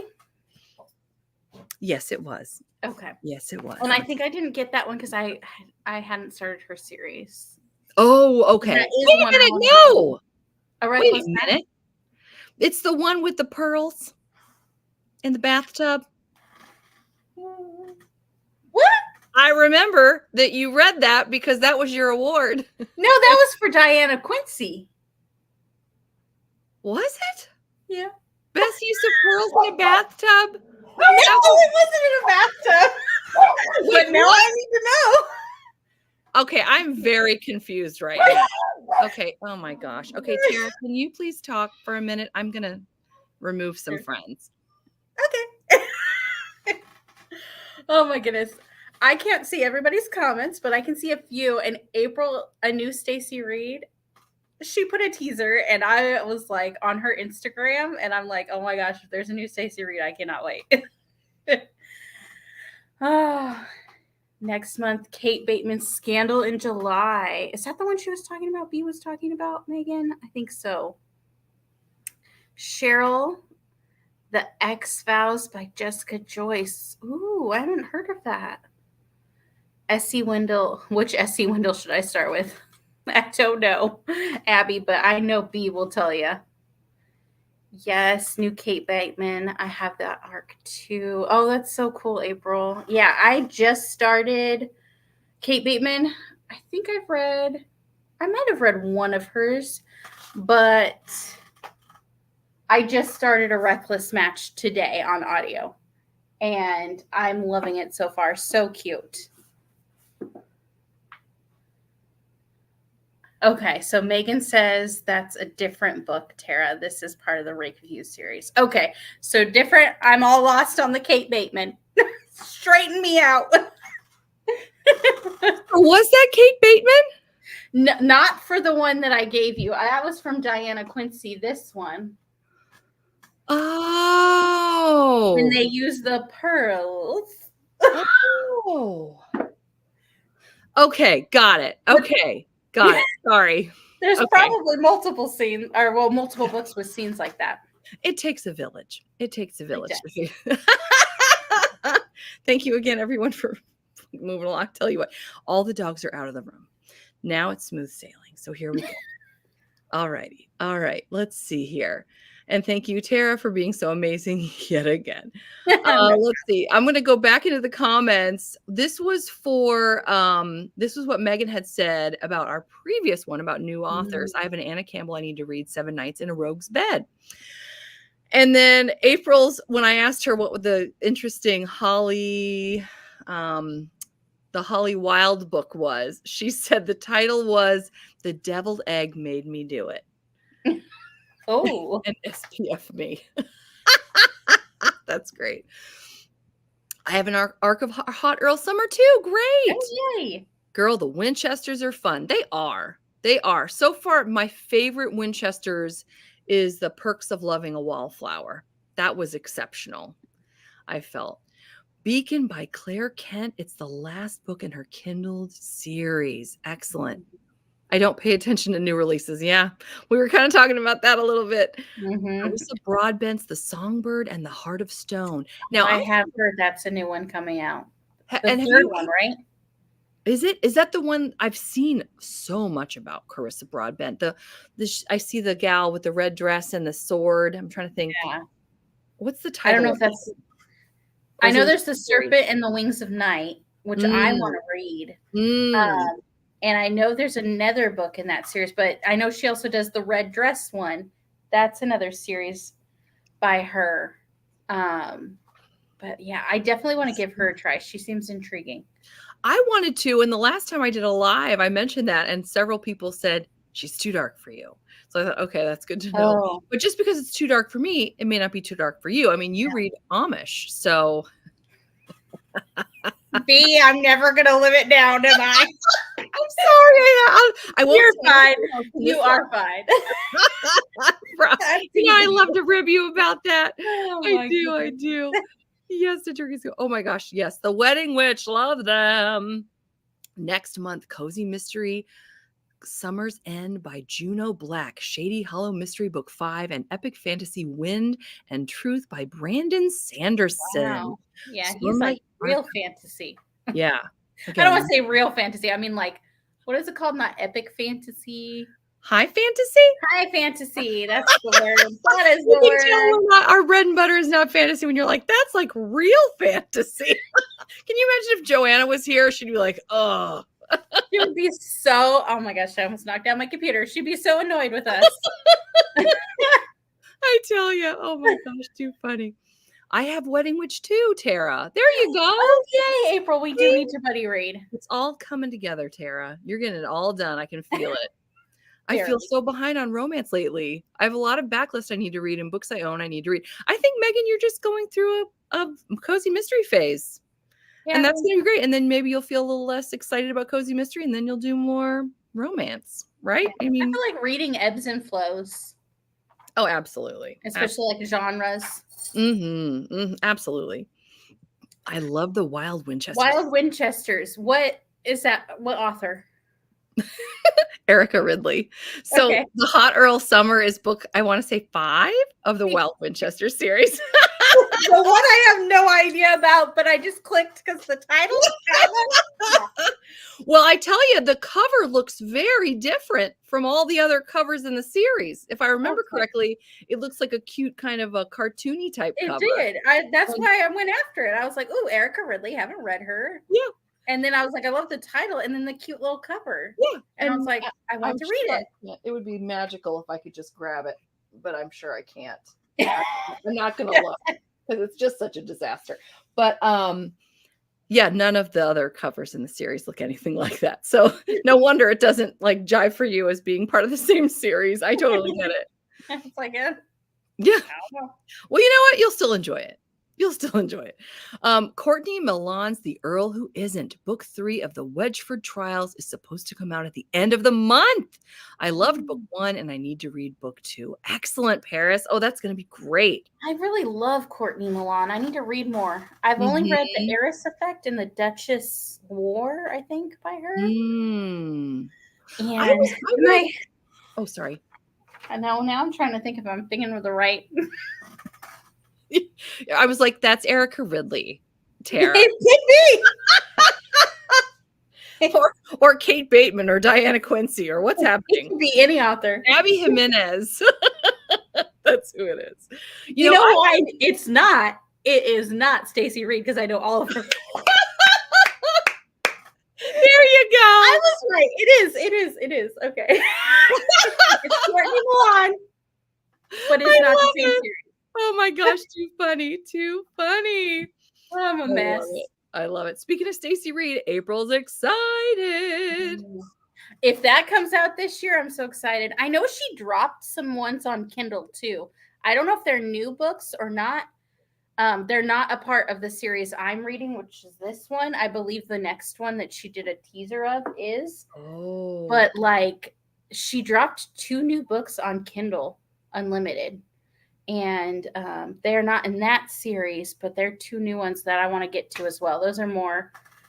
I've been trying to read like all of her books because I really want to do a Stacey Reed deep dive. Let's do a Stacey Reed deep dive. Oh, I love that. Love her writing. Yes. I'm gonna do it. She's got to like. I might only do like a historical first, Stacey Reed, because she has paranormal too. Yeah. What? Yeah. This is news like, to me. Right? Did she There's this whole other side of you. Was she doing that still, or was that like way before she started historical? How'd that happen? I think, I mean, it looks like according to like publication that it's way more like it was prior. I think she's mainly doing historical now, but she did do paranormal. I always say to myself, like, I'm going to read paranormal, and then I just don't, and I don't know why, but I need to at some point. Like every Halloween or October, I'm like, I'm going to read. Like I read Highlander by Karen Marie Moning, one of those Highlander books, and one of the Immortals After Dark, and then I didn't do it again. And I mean, I guess you would consider paranormal like Don't Hex and Drive. Oh, that's true. It's like a paranormal romance, though. That's true. That's true. Yeah. I was reading Heather Graham before I even started watching BookTube, reading BookTube, anything. You know what I mean. I know what you mean. Doing BookTube videos. I was into paranormal through like Heather Graham. Get I out. used to love her paranormal. Yeah. That's so interesting. I didn't even know I did not know she Well, wrote she did. her own. It's like romance mystery with like paranormal elements, and I was just like, I would eat it up. Wow.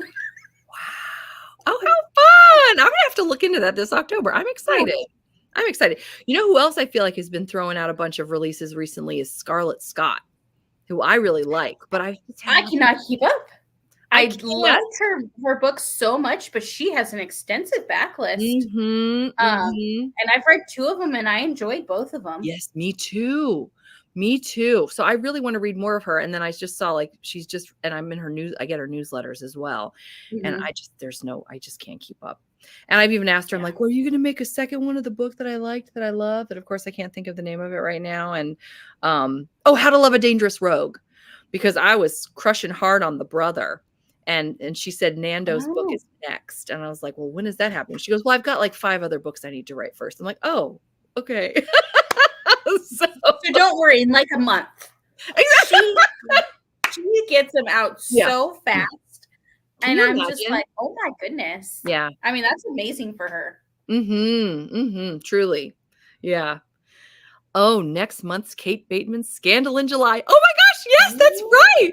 That's part of the Ruthless Rival series. I'm so excited. Thank you, Megan. How did I forget? And I have the calendar, for Pete's sake. Yes. So I got to read a lot of Kate Bateman. Oh, I'm so excited. I'm so glad you said that, Megan. I'm excited for The X-Vows by Jessica Joyce. Oh boy, Cheryl. Which S.E. Wendell should I start with? Let's see. Here's your time. Yeah, I know. She's asking me one of my favorite questions. All right, this is what I think. I think you should do what I did, which is to start with Halfling. It's so exceptional, and it's a low fantasy, cozy. I mean, I'm not going to go too much into it because everybody's already heard me talk about it. But Abby Jean, I think that's what you should do. And then if you like that, I have other recommendations. I'm going to leave it at that because nobody needs to hear me talk about S.E. Wendell again. So, but yeah, try that, Abby Jean, see if you like it. I think it's on. Sounds so good though. I need to read. It's on my Kindle. I'm dying every day almost. S.E. Wendell puts out more of Ironling, which is book 2. You should see the cover. Oh, good night. Oh my gosh, it's so good. After your interview, I watched it and like I started following her on Instagram, and like some of her like Instagram like the covers are just so beautiful. Yes, I'm just dying. Every day she puts stuff out and I'm like, you are killing me. You're killing me. I can't wait for the end of August. When is it going to get here? I need this book now. I feel like I should read Halfling before the end of August so I could read Is it Ironling? Yes. Okay. Ironling is the sequel. Oh, yes. Oh, please, Tara, if you can. Oh, you have to read it. Oh, it's so good. Anybody that's even thinking there might be interested. Yes. Oh, it's just so good. He's so yummy and wonderful and sweet, and it's exciting and beautifully written. And the first half, the slow burn is so intense. And then the second half is really spicy. It's just so good. I just love it so much. It's so emotional and they're such good, like you just root for them. And I do love an emotional one too. Okay. All right, B. Oh, I'm so excited. I won't hold you to it in case, because I know how most can be, but still, I will ask. Yes, new Kate Bateman. I have that arc too. Oh, good. Yay, April. New stan of Stacy Reed. I love it. Yes. Crystal. I love it. No, that's a different book, Tara. Yeah. This is part of the Rake Review series. Yes. See, Megan's got me. I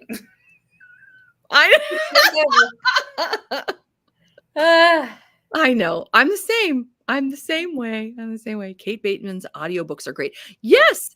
Do you know I was just thinking that melody? I was Beverly A. Crick, I think. Everything I've listened to that's Kate Bateman is narrated by Beverly A. Crick. And I just finished a book by her today from Anna Bennett. I know I was going left all over the place about Anna Bennett recently because she's done the those really fun beachside historical romances. Girls Before Earls. I just finished that one today. And then One Duke Down. The covers are gorgeous. Do I have them around? No, I don't. But and then It Takes a Rake. And they're all set at the seaside. But Beverly A. Crick does the narrations and she does them beautifully, just like she does for Kate Bateman. Well said. Isn't Joanna Shoup going to be publishing a new Anastasia retelling historical romance this year, or is that next year, or am I manifesting? Oh my goodness. You're not manifesting, Crystal. I have heard that too. And I think it's this year. Isn't it this year? I actually put it in my, I have it saved actually. Joanna Shoup. I don't have it in 2025. The Gilded Heiress out 12/3. I think that's it. December 3rd, The Gilded Heiress.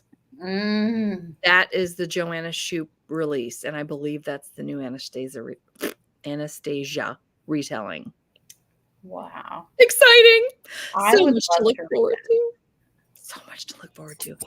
How do they use pearls? Is it down below? Tara. You can guess.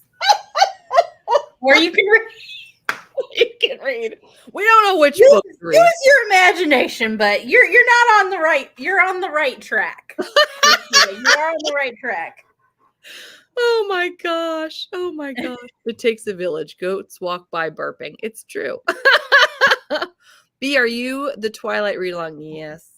I'm gonna pause real quick just so I can let my dog out. Sorry. You mean you're leaving? Like I've done to you like 3 times? I'm gonna go let my dog out. I think you're due a just a peace out for a moment. I'll take over.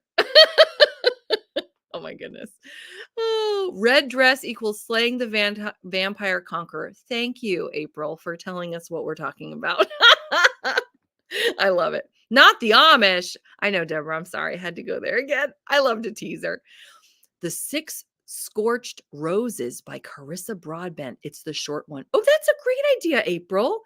I'm going to do that. I'm going to write it down later. I'll come back.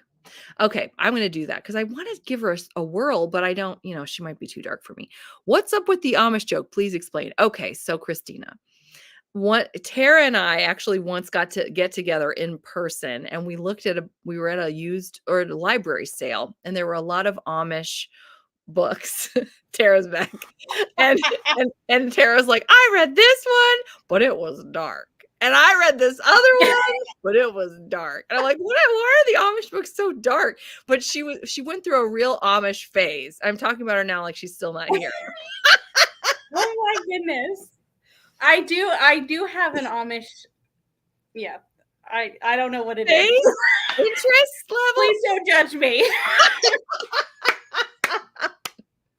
It's the Burke Holder series. Somebody out there will know it.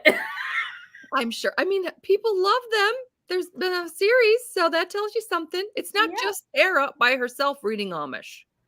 Well, and I see them all over the place. There's every once in a while they pop up on NetGalley, and people are reading them. And you look at them and go, "That's Tara right there." This one is just for Tara. I love it. Oh my gosh. I think red dress with the sword could be Daughter of No Worlds. That's what I was thinking of. That's the one you were thinking of, Tara? I have no idea. Okay, we don't know. We're going to go with yes. But sure. That's the one I was thinking of. Add pearls to Christmas. I'm going to look. Oh, Tara. Look at you. Look it. Get out of here. That's her husband, ladies and gentlemen. Add pearls to Christmas list check. I can't wait. This is officially okay. I thought Florence was going to be the height of this live, but I think this might also be it. Oh my gosh! Slow clap for John. I love it. Oh my! That's too funny.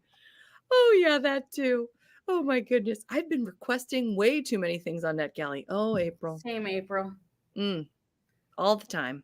All the time. I don't know. I'm over here snort giggling it. That's real fantasy. I understood, but the phrasing plus the sincerity of the tone. Yeah. Thank you, Rachel. Thank you for understanding me. We have a good group here, we do. Teresa says, Daughter of No Worlds is the red dress with swords. Yes, that's the first series by Carissa Broadbent. The Serpent. I did look it up. You did? I looked it up. Yeah, and that was the one I was thinking That of. was the one you were thinking. Okay, cool. The Serpent and the Wings of Nights is the newer series that she's written. I hate it when covers change. I tell you, Same. it gets confusing, doesn't it? It's confusing. Clearly, I was lost. Who is this? What is this? Who wrote this? What are we doing? What is this, an Amish book? No, I'm just kidding. I'm not going to say one more thing about Amish. I would love a Stacy Reed spotlight video. Ooh, Tara. It is in the works. It's in the works. It's going to happen. They love Stacy Reed. Her books are so good. I just read A Duke at Midnight by Stacy Reed. Oh. Okay. I have not read that one, but I've read a lot of her. Okay, I'm not going to say too much, guys, but I will say this. If you like Stacy Reed, you're going to be pretty excited during our live show. That's my little hint. I can't say anything else. Okay, I won't say anything else. That's a pretty good hint, though. Someday, Bea and Tara will read my stoof. I'm guessing that's stuff. Invite me on, and I will ask which of the characters is their book boyfriend, and I will be surprised by the answer because it will likely be who I least expect. Dare to dream. This sounds excellent, Rachel. Let's do it. That sounds great. Yes, Rachel. Oh, good, Abby Jean. Yay. Now, Abby Jean, do you think you're going to get a chance to read Halfling before the end of August? This is not me pressuring you, by the way. I'm only saying that because the second book comes out, I want to say, on like the 30th. Of August. So I'm so excited.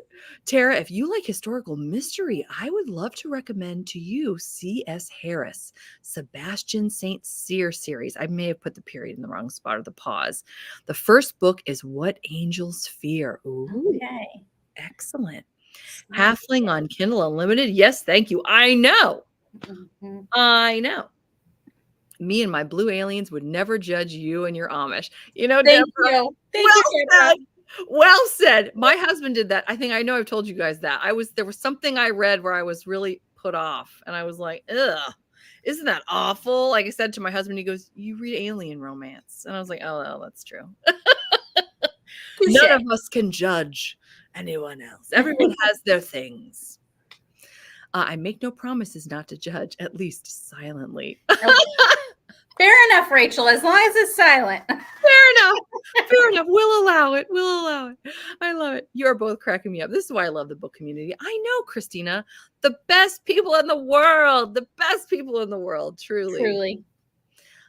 In these Amish books, does she remove her frock or her bonnet first, asking for a friend? So it's actually not what you think. She does not wear those because she is ex-Amish. Oh, so there's no bonnet or frock? Not on her, but the people, because she's like what is it? Like a detective in a small community near Amish. And so like she'll go and like solve murder mysteries or murder cases in the Amish community. Okay. So it's a little bit, that's why I mean, like it's darker. There's darker things. And obviously she left the Amish community for her reasons that you find out. So like that are obviously darker. Dark reasons. This is why I say it's dark. When we write our book, Tara, that's what we should put in the summary. She left for dark reasons. It's going to be the tagline at the top of the book. We're going to call it Girl with Red Dress and Sword. She left for dark reasons. Who wrote this book? We don't remember, but there's pearls in it. Pearls. I love it. Oh, my goodness. Oh, man. Oh, my gosh. Yes, a hint. That was my hint about Stacy Reed. You have me excited now. Oh, I know, Cheryl. We're going to be so excited. You guys are going to be so happy. You're going to be so happy with the live show. You're not going to believe who I've gotten. You're not going to believe it. I'll do it. Oh, she's going to do it. She's going to read Halfling before Ironling comes out. It sounds so good. I'm also excited to try Abby Jimenez again when you all do the read along. Oh, hooray! Oh, I can't wait, Abby. Oh, we're going to be fun. We're going to have so much fun. Now I need to read Halfling this summer. Yes, Megan. See, take a little break from your cozy mysteries for a moment. Read Halfling, but remember it's going to be very spicy. Not something you're going to find in your cozy mysteries. So it's going to might be a little bit of a shock at first. So be ready. What series is it, Tara? It's a Kate Burkholder series, and it's by, who is it by? I have her books. Is it Stacy Reed? Not this time. Every other book I read, though, will be. There you go. Oh my gosh. Mm-hmm. I don't know where it's at. Oh, right here. It was right there. If it was a snake, what is Linda it? Castillo sworn to silence, and it's the Kate Burkholder series. It's a huge series, but I like it. Excellent. So. See, there we go. And look at this. Now you're getting people interested. Megan wants to read them. Maybe. She didn't say that. I shouldn't put words in her mouth. Megan says she's down for the entire series. No. I think there's like 20-something books. Oh, there you go. Get started. Amish mystery. It was Jebediah in the barn with the milking bucket. You guessed it. Rachel, how did you know? Oh, she's a writer. Oh, She's a writer. She just knows. That is how. The Dark Reasons series. Yes. Oh, Dark Reasons. perfect. Thank you, Be the next Christina Lauren. You and me, Tara. B Tara. Tara B. I don't know which one sounds better. B Tara. Because B wants to be Tara. Tara and her copycat B. No, not at all. Oh my heavens. Halfling does a lot of good to your heart. You'll see. It's true. It's True. Amina, you're still here. I'm so glad you're still here, but I hope you're not too tired. I mean, I love you and I love having you on, but I just want to make sure you're not too tired. I don't know why I'm worrying about people. I always do that. I'm like worrying about other people. I'm like, they're grown-ups. I don't need to worry about them. Anyway, I'm so glad you're here. But yeah, Amina and I with Essie Wendell. Amina, are you ready for Ironling? Are you gonna read it right away? I have my sources. Oh, see, there you go. And Amina knows, and she has a wide variety of things she reads too. Holy cow, guys, we haven't even done another question in a while. The raccoon in it sounds cute. Oh, yes, Dara. I think his name is Dara. Oh, so cute. That's the first time I really fell in love with our hero because of the way he takes care of that baby raccoon. So I do love a caretaking scene. It's true. Even if it's an animal, I'm okay with it. It's a raccoon. I mean, oh, my heart melted. My heart melted. Now I can't sleep. Oh no, I'm gonna. You know why she can't sleep? Because we've been talking about all those dark Amish books. That's why. I'm sorry I scared you, Alma. Tara, I just love you. I'm so glad you do. She's so good. Plot twist. It was the Mennonites. I mean, it might be. I'm having a lot of fun too. I'm so thankful you're here. This is great. Okie dokie. So we did your most anticipated release hours ago, I think. And now let's talk about, we're going to get dark here. Speaking of dark. Oh dear. What was your biggest disappointment? Okay. This was actually really hard for me. I didn't have a lot of I don't have a lot of low stars. I should probably go lower. I should probably give this one a 2-star, and I gave it a 3 on Goodreads. Oh. But it was literally an Audible original. I should have known. Yeah, some of those are hit or miss. Yeah. It was called The Royal Assignment, and it literally had 3 different authors.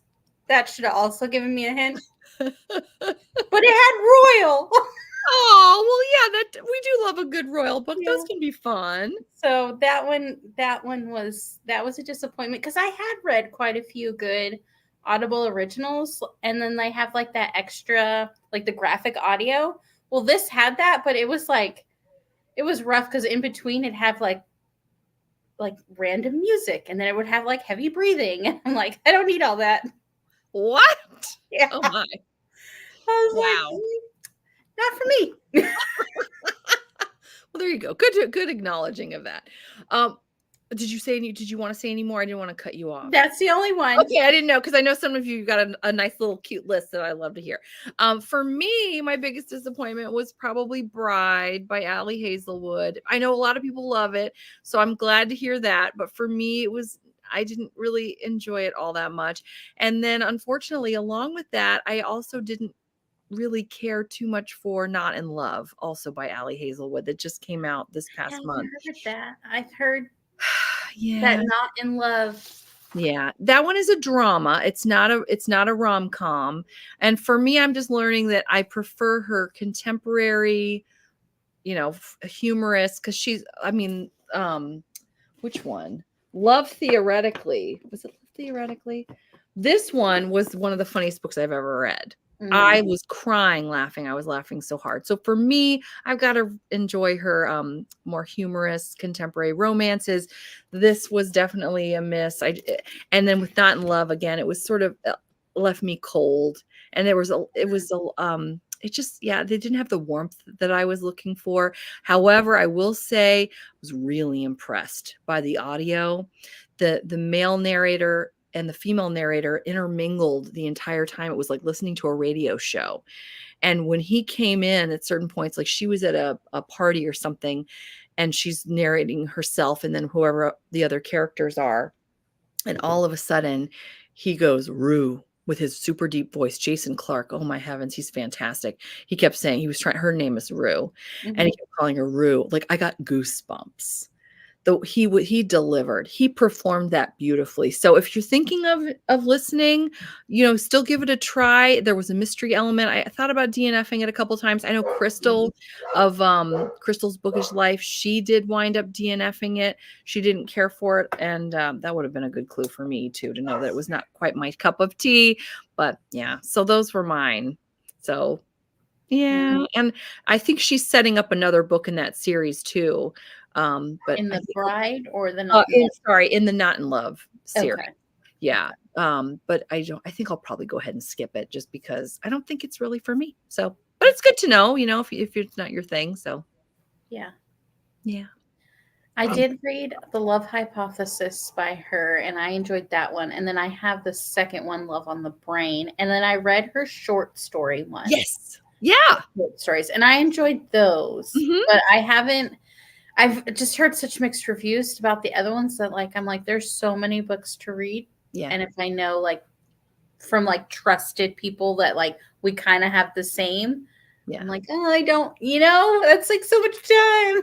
Truly. Yeah, absolutely. It's a big commitment. So yeah, no, I'm with you. Yeah. So I loved all the other ones you just mentioned too. Love on the Brain, I think, is my favorite. That or Love Theoretically, truly. Yeah. Really good. Really good. But yeah, so now I know I still love her writing, but there's certain areas that I prefer that she write in for me. So yeah, that's that. Rachel says, my biggest disappointment was when he said 8-0 in books. Give me a sec. Wait.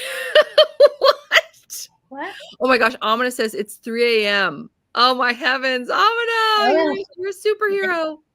The Highwayman by Kerrigan Byrne. I DNF'd it after chapter 2 because it was too dark. I can get that. You gotta know your limits. You gotta know. Yeah, I respect that for sure. Tara just read the Amish book description. Would you say it's more dark thriller mystery, i.e. the graphic descriptions, or more lighter mystery?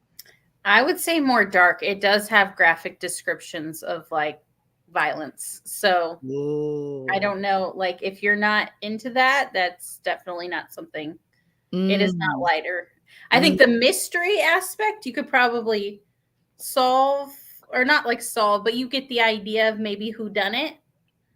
But the actual descriptions of the crimes, and the there's one that deals with a family, and so there's children. So if that's something that triggers you or upsets you, I would stay away from it. But I can read those type of books. So yeah, again, know your limits, right? Yeah. I love when people put trigger warnings in things. It really helps me to know what's going to work for me, what's not. Mine was a thriller, Bright Young Women by Jessica Knoll. See, I've heard mixed reviews for this one too. Yeah, that people thought it was really great, and then other people were like, no. that it was just not what they were expecting. Good So to know. Yeah. Oh no, I still haven't read that one, but I've been on the fence about it. Yeah, The Highlander. Yeah. I agree, B. Not in Love was my biggest disappointment. I love her other books though. Yeah, truly. Yeah, mine was probably Return of the Rogue by Donna Fletcher. I loved her Warrior King series, but The Return of the Rogue was awful. Oh no. Fallen Stars gave it 2 stars, but I loved the first book, Heavenly Bodies by Imani Iriu. I'm terrible. I'm sorry. I feel like I've heard of Heavenly Bodies. So I that's feel like interesting. I have too. Yeah. Yeah. Interesting. Honestly, I wasn't a huge fan of Jilted in January. Oh, I wanted to know what you thought. The first book of the Rake Review series. They're doing 1 per month. I gave it 3 stars. It was fine, but the writing didn't catch me, and I didn't care enough about it. Yeah, that's critical. You've got to care about the characters and what's going on. Send a tweet to Allie Hazelwood. Picture it, Pennsylvania. Amish werewolves plus dark and mysterious reasons. That's it. That'll be her next book. Excellent. I do love werewolves, and I do love Amish. There you go. Hey, Amish werewolves. Sounds like a plan, right?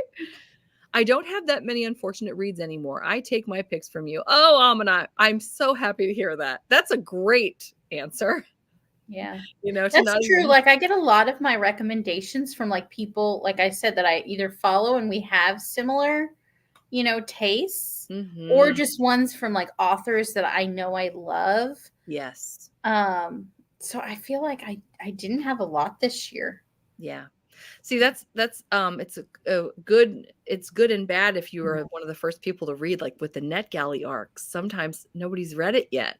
Not that happens to me all that much, but still, I do love going on Goodreads. And since I've got so many friends now, I love seeing like immediately, oh, this is what so-and-so thought. And this is what, it's so funny. Antonella, who isn't, I don't think she's here right now, but she's done a lot of lives with us. And somehow she has always read what I'm about to read. I'm like, and there's Antonella. I always get to see what Antonella thought, which helps. But she's always like consistently, But I love seeing that on Goodreads. That's now my favorite part of Goodreads, is seeing what my friends, because I know what everybody's, what their style is. So their tastes. Exactly. That's the taste. Thanks, Tara. I don't think I can handle the Amish books then. See, good to know. Yeah. No. Yeah. Truly. Okie dokie. Let's move on to happier territory. What's been your biggest surprise? Okay. So this one actually took me, I have 2. Okay. But it took me like a while to actually like think about. Okay. And my first one is Alien Tyrant by Ursa Dax. Oh. And honestly, it was because I had read a Zoe Draven alien romance, and I didn't like it as much. Okay. And then I'm used to like Ice Planet Barbarians, Ruby Dixon, but this one was a surprise. I really did enjoy that one. So that one was like, I wasn't going to be sure about it. Oh, I could have said a new to me author on that one too. Oh. But yeah, that was my surprise. And then my other surprise is one we've already talked about, but Iron Flame. And the reason it's a surprise is because a lot of people were like negative about this one. And I just didn't find, I gave it a 4-star. I enjoyed it. So it was a surprise that I enjoyed it because I was hearing so much like negative about it, but I ended up enjoying it. So yeah, I felt the same way about that. And I gave it, I want to say like 4 or 4.5 stars. I really enjoyed it. And I think sometimes it's tricky when people have such high expectations based on the hype, and so I try not to let that color my experience of Iron Flame. And I think hopefully that served my experience better. So yeah, I enjoyed it. I enjoyed it almost as much as the first book, and I saw that I gave them both 4 stars. Yeah. And I would even venture to say that maybe this one was a 4.5, just because of like how much like happened. Do you know, like I loved that ending. That ending was like yeah. So like now that I think about it, I might go up to 4.5. Ooh, Oh, yeah. Yeah, there you go. Let's There you talk to people about things. I feel like my ratings always change too. Or Yeah, like they how much I change. remember a book. Mhm. Yeah. I noticed that with some of my books, I've changed ratings based on, for example, the darkness. That seems to be something that really takes me. Well, for example, let me explain. Tessa Dare, the Wallflower Wager, I want to say it is. I don't feel like I'm getting that right. It's the third book in the Girl Meets Duke series. It's dark. And I marked it down because I wasn't anticipating, like I wasn't prepared for the dark. And then when I read it again, because I already knew what I was in for, I was able to just enjoy it more. And so I didn't mark it down as low. So, and that's affected me. Just the darkness level for some reason is the thing that really makes me want to change my ratings one way or another. So I feel like I like my instant reaction, like after the book, I'll put as like my star rating. But then it definitely over time ebbs and flows because like sometimes I'm like, I don't even remember that book. Why did I rate it so high? Or like one, I remember that book completely. Like that one stuck with me. And then I want to raise it higher. Why did I rate it so low? You know what I mean? I don't want to say so low, but like a 4 could be a 5. Absolutely. So Absolutely. definitely sitting on a book. But that's hard, especially if we want to do videos or, ARC reviews. We can't sit on them for long. Yeah, you got to give your first impression, like your immediate reaction. That's what, but that's a good point. What sits with you versus doesn't, which is why it's so fun to reread sometimes and why I look forward to rereading Abby Jimenez again. I can't wait. I'm so excited to read with you. Yeah, I know. It's so funny too, because when I did my, I'm looking around again for my books here. Oh, I've got some hidden. When I did this one, I read this one and I read them all around the same time because they came out like the same day. I think I marked this one higher than this one, partly because I love Chloe Leese. I love the series. I love seeing everybody together. But this one has stuck with me, believe it or not, more than this one. And so if I did these again, I would probably rank them maybe the same, or certainly this one higher. But yeah, it's interesting how certain things kind of marinate differently, if you will. For me, my biggest surprise was the one that you mentioned that you haven't read yet. Of course, I don't know where it is. It's around here somewhere. Cara Bastone's Ready or Not was my biggest surprise because, and I shared this a long time ago, I requested it when I saw Cara Bastone sight unseen. I was like, done. And I requested it, and then I found out that it was about an unplanned pregnancy. And I thought, oh no. Like, I don't want to read a book that's all about a pregnancy. I just don't. I don't have any interest in that. And then when I went to go like deny or take my request off, it had already been approved. And I was like, no. Now I've got to read about morning sickness, and like I just didn't have any interest at all. And then I was very pleasantly surprised with just what beautiful things she did with it. And she did it over the course of several pregnancies. It took her like 5 years to write, and she really took such care with the characters. And you're just gonna love it, Tara. You're just gonna love it. I do love Cara Bastone, so I feel like she's gonna, you know what I mean? She's one of those writers that I really enjoy. Yes. I can't wait. And it wasn't just like a pregnancy book. Like, not that that's a bad thing, but for me, that's not what I'm interested in reading right now. So, I've been pregnant before. Yeah, I don't need to. Yeah. I don't need to read about it. That's just not my, cup of tea. That's not an escape for me. That's not like, ooh, how fun. That's scary. Right? Yeah. So anyway, very, very, very pleasant surprise. So yeah, let's see here. Mine was The Paradise Problem by Christina Lauren because I hadn't loved a book by them in a long time. Oh, this is exciting, Cheryl. I'm glad to hear that. I want to read it. Yeah. Oh yeah, absolutely. Yeah, me too. A Reckless Match. I knew I'd liked Kate Bateman, but this book and series captured me and got me out of a slump. It was the first time in a while that I binged a series. Awesome! Megan, I'm so happy to hear that because I'm currently listening to it. Oh, yay! Oh, that's wonderful. That's wonderful. Mine was Veronica's Dragon. I was surprised I actually gave it a 4-star on a second chance reading it. There you go. There you go. I really liked that one. That's a good one. Mhm. If you know about Russia history, it could be very dark. Okay. Terry Oh, is talking about something that Rachel and Amina were having a conversation. Where are we here? Oh, the darkest book I've read, said Amina, is The Bronze Horseman, but I should have known it's a Russian historical romance. But it's so interesting. I couldn't sleep. I had to read a lot of funny books after that. Oh, Amina, I know about that. Kind of cleanse the palate. Are Russian novels really that dark? I thought it was just a running joke.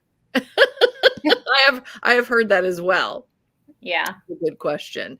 If you know about Russia history, it could be very dark. And then Tara's husband says, Mr. Tara, I Mr. agree with Tara. Iron Flame. I liked it more than Fourth Wing. Yeah, that ending was great. Yeah. It was I can't wait to do a video with him. I know, I can't wait. And he's gonna be back. He's coming back. I'm so excited for you guys. But my biggest surprise was choosing Theo. Oh, I've heard amazing things about that. The world is great. The women there do not have to do anything. The men are supposed to do all the chores and serve them. Yes. Why have I not read this yet? Sign me up. I know. Mr. Tara, please read. Right? Abby Jean, oh yes, Amina. I was just reading Choosing Theo and loved it too. Not a few fave because the ending was too dark, but I can't wait to continue with the series. Oh, good to know. I think my biggest surprise was in the middle grade books I found in the little free libraries. I forgot how charming they are and how well they cover complex topics without talking down to a younger audience. Yeah. Yeah. It was a dark retelling of Peter Pan called The Last Lost Girl by Casey Bond. What if Peter Pan was an evil, maniacal lord of Neverland and Captain Hook was the good guy? Wow. Oh, I feel like I've heard something like this. What book was it called? A Dark Retelling of Peter Pan. The Last Lost Girl. I feel like I've heard of that one. And it intrigued me because it was like that flip. Yeah. Yeah, I love that. Oh, that's cool. How fun. Okie dokie. Let's see. What is your newest, who is your newest fictional crush? So I thought about this one and I was like, oh, can it be Zayden? But I read him last year. Technically. So he can't be my newest. Right. So I ended up choosing Devlin Byrne in A Scoundrel of Her Own. Ooh. And that is because he did everything from when he was young, because it's class difference. And so like he has to work his way up just to even be able to like court her or see her or be in her world. And like he does everything to like basically get back to her. And I'm like, okay. So Devlin is it. Nice. He does. I mean, he does so much and goes through so much just to like get to her, and like I love it. It's beautiful. And then he like supports her. Like there's like a side plot to it where he helps her with that. I don't want to give too much away, but and like he supports her in that aspect, and I just love that. It's so sweet. Oh, I love it. Oh, I love that. I love a supportive hero. Gotta have the supportive heroes, right? Right. Now, for me, I would say Shep Balder from Ready or Not, but since I keep talking about that, I want to also branch out a smidge and go with He's So Not My Valentine by Savannah Scott. This is the one that I read in February and fell in love with. And then when the audio came out, I was super excited to listen to this. And again, this was the male narrator did all the voices of the male characters throughout. And she did all the voices of the female characters throughout, which was really fun. And I heard it's more expensive to do it that way, but I felt like it was so worth it. It was such a fun time. And he has a French accent. Again, we're in French again. But it was just so fantastic. And I love Renee. He's a mature man. He knows what he wants. He knows what he doesn't want. He's ready for a change. He comes from France to North Carolina and falls I always do this backwards. He falls for a single mom, and the way that he describes, like the way that he falls for her, and the things that he says, the way that he measures her beauty, more in like the acts that she does, and the way that he knows she's holding it all together and how strong she is. Like he just gets it. And the way he wants her pampered, and he's so, again, supportive, a supportive hero. The ending had me tearing up a little bit. It was just so beautiful and satisfying and surprising. I just enjoyed it so much. So, are you going to bed? Okay, just wanted to double check. I was like, oh no, don't kick me out. It's only 9:20. But anyway, yeah. So that was he's my latest fictional crush. I do just love him. So yeah. That one seems so cute. It's so cute. It's one of those sweet romances, sweet, clean romances. And I'm really enjoying Savannah Scott a lot. Okay. So she's putting out so many books this summer, part of her Resorting to Love series, or Love Trippin' it was originally called. And now it's anyway, it's I can't remember the name of the series, but it starts with Are We There Yet? Which I have somewhere around here. But it's really good. And they're all set in Southern California, like on the islands right off of the coast. Like Catalina?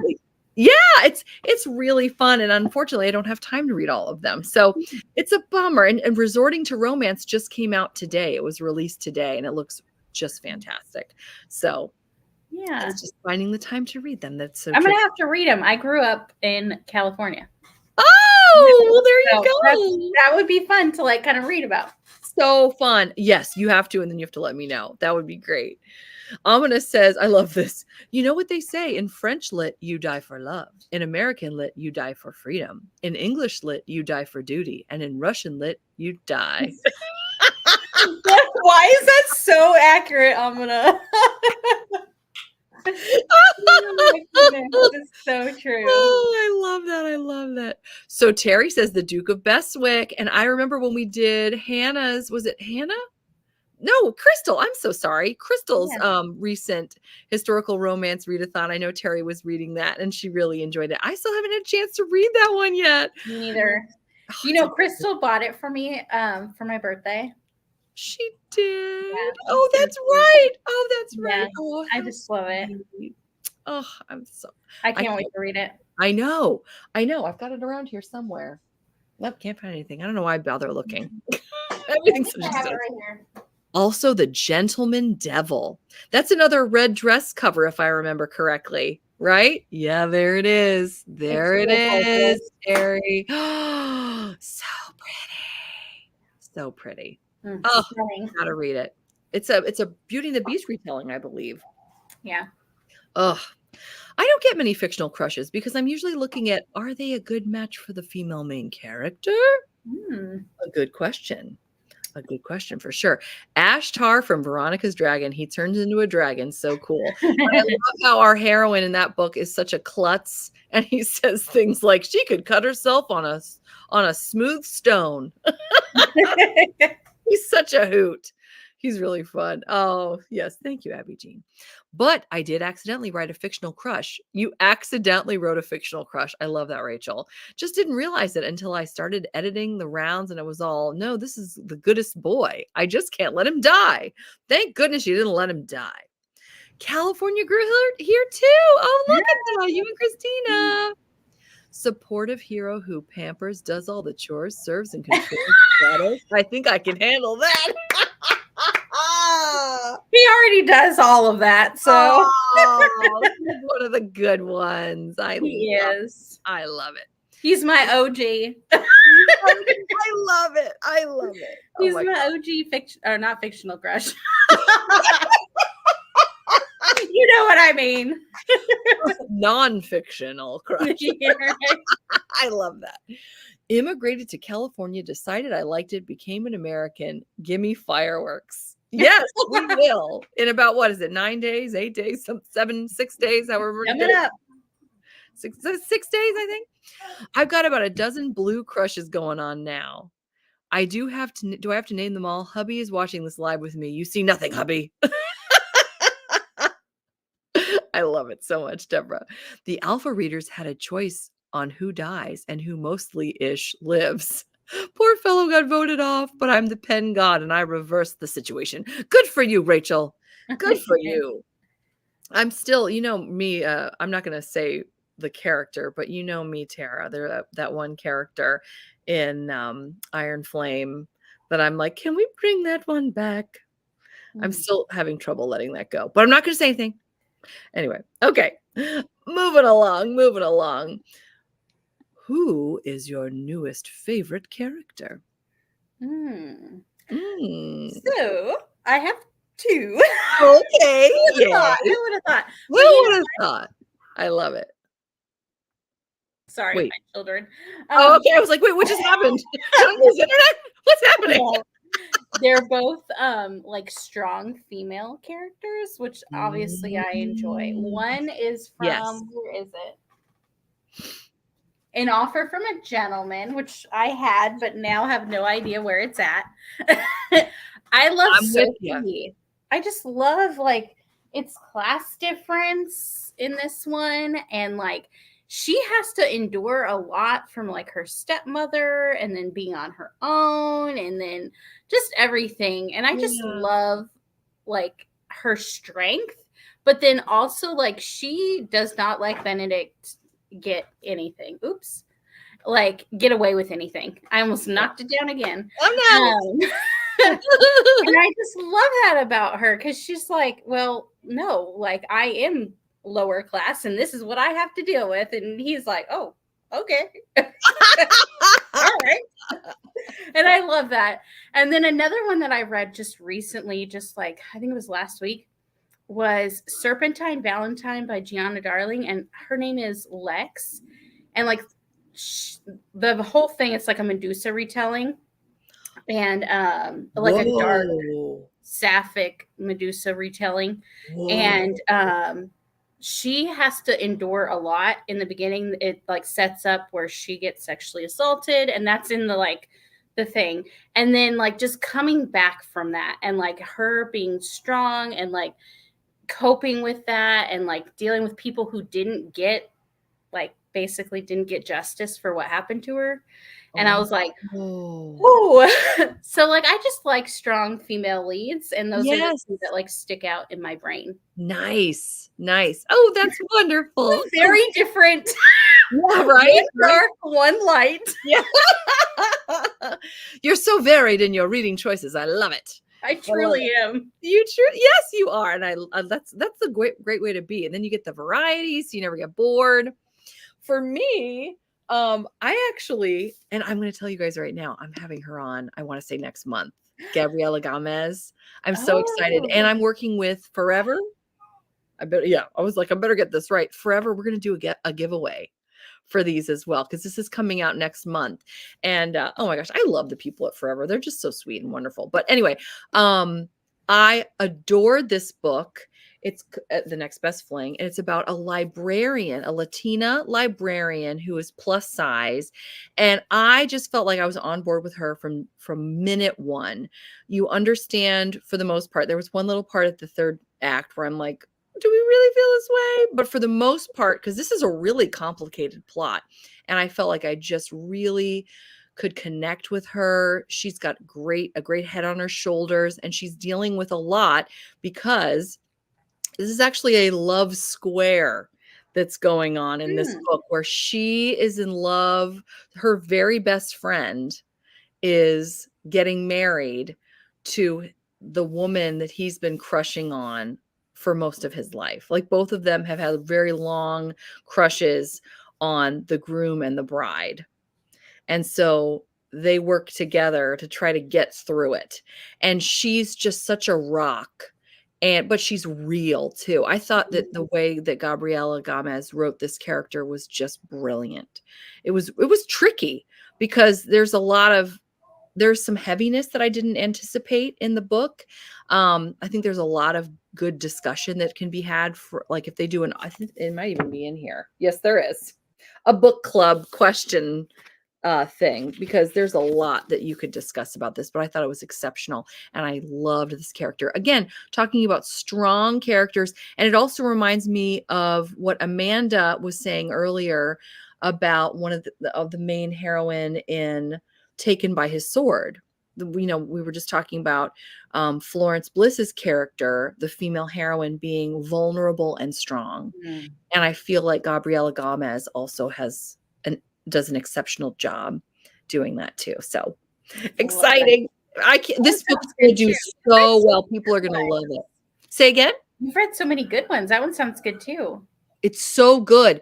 It's so good. The steamy, slow burn. And I loved seeing a librarian who really cares about her community and wanting to uplift others. And she does a lot of good, and she grows a great deal as a person, but she just feels like such a real person throughout.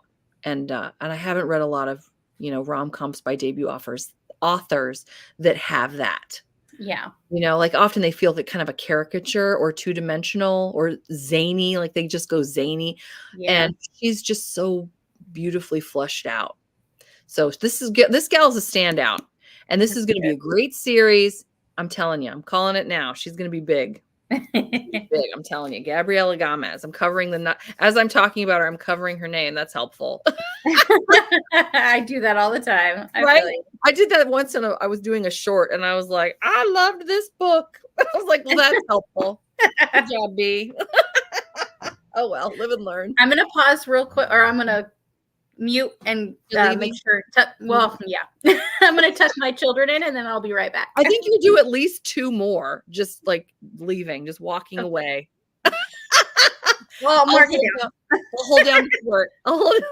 Thank you. Sorry, B. Oh no, please. Are you kidding? Stop. Oh, you're so sweet. Okay, let's see some of these lovely comments. Let's see. Prince Luther Oh, that's going to be a French one. Corbois? I'm guessing here. From Glow of the Everflame by Penn Cole, a grumpy shadow daddy who also will protect the female main character with his very being. Handsome too. Oh, Teresa, you're selling me. You're selling me. I love it. Oh, definitely Belle from Aryan Haven. Oh, yes. Oh, the avian. He looks like an angel. I'm going to get the books. I have to get them now so everybody can see. Here's Belle, our hero. Yes, he's so amazing. These characters are both so. Elena is our heroine. Belle is the hero. Oh, both so amazing. You guys should see the mess of books I have on my floor now. I'm just grabbing tons of things and putting them down. I mean, I'm respecting them, but still, it's a big old pile. It's a good problem. I'd say Vortis from Angie's Gladiator by Ruby Dixon. He's very protective of Angie and the other women. That's true. He's a great character. That, if I remember correctly, he's a clone. And not only is he navigating his love for Angie, but he's navigating being an independent person for the first time in his life, as well as trying to figure out how to deal with his brother and not having his brother feel left out because they've always done everything together. And I thought Ruby Dixon trying to write about a relationship between brothers, that was really special. So yeah, good point, Christina. I 100% agree too. Favorite character, not any of my own. Probably Takan from 6 Crimson Cranes. The boy just loves his girls and wants to help her. They are cute together. Oh, fun. That's awesome. Oh, hey, Linda. I love a book with character growth, right? Yes. And realistic character growth at that. Yeah, I thought that Gabriela Gomez did an exceptional job with that character growth. I believe she's a librarian herself, if I'm not mistaken. Oh, thank you, Cheryl, for telling me that. I try to do my homework before I do my interviews with the author, so I'll make sure to keep that in my brain as I'm interviewing her. Thank you. Vale, the Grumpy Vampire from 6 Scorched Roses by Carissa Broadbent. Best novella I read in a while. Oh, boy. Cheryl says, I'm going to her book signing on release day. Stop. I'll put in a good word for you because I know you said you might try to get her on your channel. Yes, that would be amazing. Yes, she and I have talked, and she's going to be coming on at some point. Yeah, I'm so excited. Yeah, we it's kind of vague because I know she's obviously ridiculously busy with her book coming out. So thank you very much, Cheryl. My newest favorite character is the Duke of Bestwick's aunt. She is such a character. Oh, I love a good character who's such a character. How fun. I love it. Okie dokie. Let's move on to another one. What is a book that made you cry? And we're bringing it down again, aren't we? Don't worry, there's plenty of positive ones coming. And Josh says Georgie from IPB was a favorite character of his. She took charge of a tough situation and made the best of what she had. That is true. I think just about everybody can say Georgie's one of their favorite IPB characters. What do you think, Tara? That's your husband weighing in while you've been gone. He was helping co-host while you were away. Perfect. I've taught him well. Georgie from okay. He's saying that's his favorite character. I wonder why. I love it. It's funny. So much. Yeah. Oh, and also the Duke of Bestwick's valet. Clearly we need to read this book. Yeah, we need to. We need to read it. We do. Okie dokie. Let's see. So I was just gonna start the conversation of a book that made you cry. I'm a crybaby. That's so cute. So let's be honest. I cried a lot of books. Okay. So she's got a long list. Let's get ready. No, I picked one where I sobbed. Oh. And that one is Carrie Soto is Back.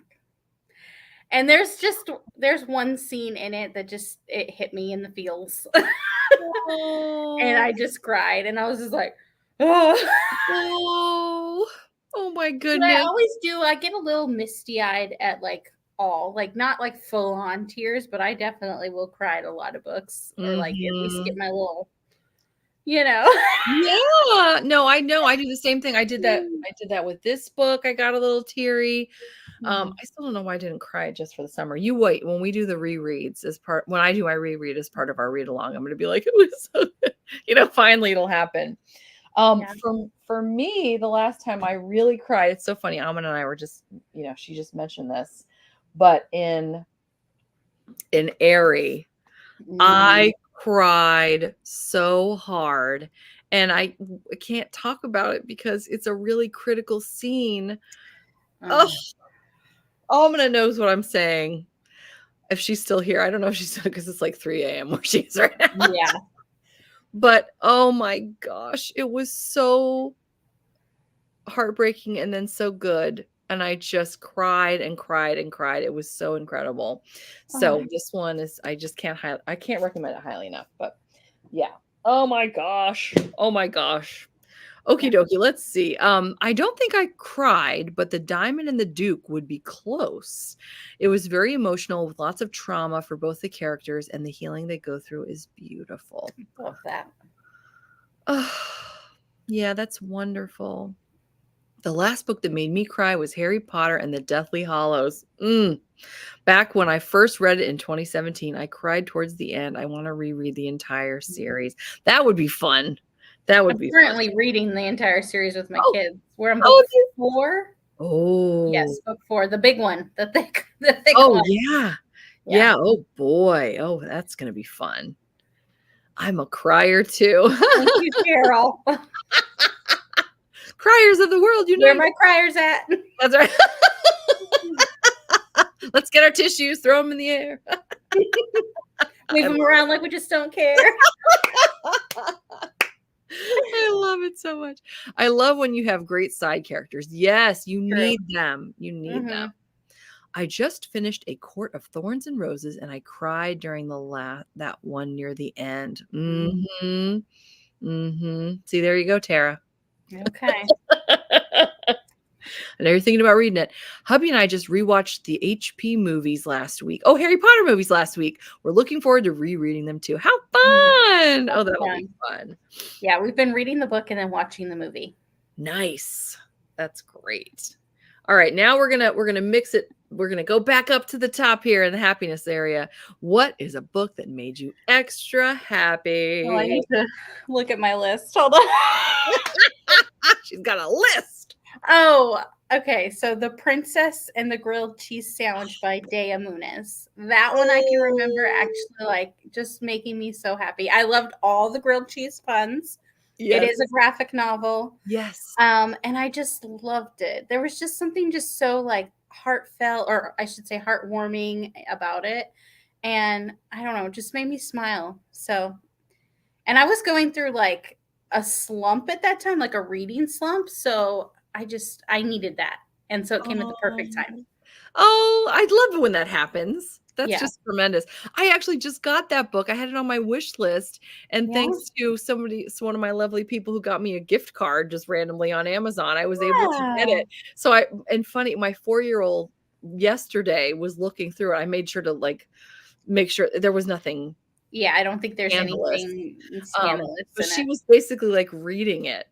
And it was Uh-huh. funny when I looked at the very end, you see 2 people. I don't want to give anything away, but you see 2 people in gorgeous gowns, and I'm like, "Oh, look at them." And then she was telling me about about the characters that she had figured out from looking at the pictures, and she's 4, and I was like, "Oh." It was really interesting and really cute. Really, really cute. Yeah, So, I I'm glad definitely I enjoyed got that it. one. I'm looking forward to reading that one for sure. Yeah, especially now that you say it's the book that made you extra happy. So, for me, a book that made me extra happy was, now if they're stuck in here, there's no room, was The Legacy by L. Kennedy. Now, the series itself, the 4 main novels, some of them were kind of a miss for me. Some of them were fantastic, but The Legacy actually elevated some of the other books for me. Like they made them better. And I felt like I had a better understanding of the characters, where the characters were in their relationships was so much stronger. It was more emotional. And I just was so surprised because had been, as the series went on, I was getting less and less enthused about it. Mhm. And then when I read this, I just thought, oh my gosh, this really saved everything for me and just made all of the other books better. And I just thought, oh, this is so cool. So this was a hard one for me to pick anything for because Mhm. basically I only like to read things that make me happy. Yeah. But this one kind of delivered in a different way. So that's why I chose it. So yeah, But I hot feel like romance. things like I feel like just reading in general makes me happy. So Yeah. like I love it. So, Yeah. Oh, I know exactly. Yeah. Thanks. Yeah. So that's probably the hardest question I think of all. yeah. For me. What made me what made me extra happy? I mean, just about every book there's a scene where I'm like, oh, Right? So yeah, That's so awesome. true. It's true. It's true. Let's see here. I'm in the really wrong spot. Sorry, guys. Oh, about the long book in Harry Potter, The Order of the Phoenix, book 5 is the biggest in the Harry Potter series. That and The Goblet of Fire are tied for my ultimate favorite. Oh, cool. It's been just long enough for me that I'm having trouble tweezing apart plots of different ones. I'm sure we'll go through them again at some point, and I look forward to it. Rereading The Duchess Deal made me so happy. Yes, Megan. Yes, I love it so much. Heat of the Everflame by Penn Cole, the 3rd book, startling cliffhanger. It broke me. Oh my goodness. Wow. Okay. Oh yeah. I'd say Angie's Gladiator. I related to Angie on her feelings after she had her baby about her body. Yes. Yeah. Yeah, I tell you. That was a really good one. I was nervous about that book, but it turned out to be a really good one. So I'm glad that really Gladiator. Angie's Gladiator, yes. Okay. It's she's pregnant when they all are awoken from their pods, but she didn't go in pregnant. So there's this very disconcerting. Forgive me if that was too disconcerting, but No, what happened? And it all turns out good, great, good in the end. Of course, It's more romance. cozy. But initially I was like, this is really upsetting and I don't understand and what happened. And, because I'm sensitive. I'm a sensitive reader. I don't want anything too dark. I'm like, this has been really dark. I don't know. But it turned out to be really good. Sorry? Is that Ice Planet or Ice Home? I think that's Ice Home, right? Christina? Christina will tell me. Can you tell us, Christina? I want to say Ice Home. It has to be Ice Home, right? But then if I say that, I'm going to be wrong. I'm 95% sure it's Ice Home. She'll tell us. Tessa Dare always makes me happy. Oh, She does. So true. So true. She's lovely. I do love. She makes me laugh too. Yes. That I think I told you, read so many books by her for the summer of Tessa Dare last summer. Mhm. And then I came off of that and read a Stacey Reid, like a darker one. And I was like, Mhm. this isn't funny. Because normally I love Stacey Reid, but I don't recommend reading a ton of Tessa Dare and then reading Stacey Reid. Yeah. Definitely different. No shame in being a sensitive reader. Yes, thank you, Christina. It's Heist Home number 4. Okay, yay. Okay. Not only did she tell us what series, she told us the number. Thank you, Christina. We appreciate it. Yes.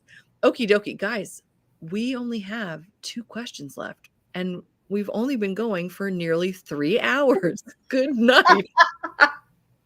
Only. I'm glad, because I thought if we don't end super soon, I knew I'm going to get kicked out of my room. And normally this would not be a big deal, except that there's a giant dog downstairs. Oh, that's right. That's going to And be he would be in your face. in my face. Yes. So anyway, it's like, okay, we're going to finish before too long. So that's good. What's the most beautiful book you've bought or received so far this year? I love this question. It's so fun. I know. So I ended up not receiving. I bought them, but they came in the mail today. Literally you received today. them in the mail. Yeah, They I came received them in the today? mail today. They came today. Oh We did, boy. and now I'm going to Let's see show 'em. them. Yes. Yay. I love Helena it. Hunting. Wait, This is- closer. Hello, Lovely. Oh, it's Hello Lovely box. Yeah. Oh, And it was done Hello Lovely and obviously Helena Hunting and yes. Jess from Peace Love Books. Mm-hmm. They did that collaboration. Yes. And like these are stunning. So stunning. Oh, I how got fun. 3. Oh, how fun. This one might be my favorite. Oh, Look I love it. I love it. Oh, how and fun. we're in a library? What? Oh, how perfect. Oh, how It's great. perfect. Beautiful. And then I promise the last one. Oh, please. Are you kidding? You can show us all your books. This one is adorable as well. Like Oh, they're look at kissing. that. I love Oh. it. Okay. Oh, And I oh, just love thought it. it's so adorable. And they're just so like they're just well made. Yes. Yeah. Oh, how fun. So I got those today in the mail. I purchased them a while ago, but Oh, sure. Yeah, sometimes it takes a while with the box sets. I love yes. it. Okay, wait, I have to read Amina's. I think I'm going to see the sunrise. Oh my goodness, Amina. Amina, you're so cute. You're so cute. Okay, so I already showed you somewhere at some point, and I don't know where I put it because I don't know. Oh, I did. Okay, The City of Stardust. I've shown you that one already. It's my most beautiful book, so I've decided to show you something else. Get ready. This is, it's not the most beautiful, but it's the most interesting. Okay. Okay. Catherine Hart, Charmed. Okay. Get ready. Get ready. What? I know. Crazy. Stop it. That is the And- coolest thing. And listen. It's like a holographic one. It is. The entire cover is like is like one of those weird hologram, like the whole thing is that weird That double- holographic type feel. Yes. And like, how do you even scan this with a barcode? It's so strange. But I saw this. I got this at a used bookstore for 50 cents. That is the best thing I've seen. Is that the craziest? and I can only assume that she's desperately trying to get out of the cover because she does not want to stand beside this man who's most certainly being an awkwardly dressed Native American. And she's concerned about stereotyping and things like that. Right? I mean, if that were me, I would be trying to Or disappear she's as a well. ghost. Either way. Or she's a ghost. Or she's just dipping into that waterfall. But is this the most beautiful book? No. But I already showed you my most beautiful book. So I thought I'll show you my craziest book. That's the most interesting book I've ever seen. That's pretty cool. Right? And, okay, are you ready? It even does it on the spine. Oh. Isn't that bananas? That's like what? That is so cool. I don't know why. I feel like this is like my my 90s heart right here. Oh my The gosh, Linda, I'm so holographic. sorry. She's like, ew, I hate that sound. I'm so sorry. Oh no. Stop doing that. I'm so sorry, Linda. Oh my goodness. But isn't this bizarre? When I saw that question, I was like, I have got to show this book. That's pretty interesting. Yeah, I like it. I've I dig never it. in my life seen a romance. Yeah, I've never in my life seen a romance with this. Now I'm Me wondering, neither. is That's that like the coolest? awesome. Yeah. So anyway, I had to share that. Okay. I love it. Excuse me, sorry. Okie let's see what people said. The covers of the Rake Review series. Oh, yes.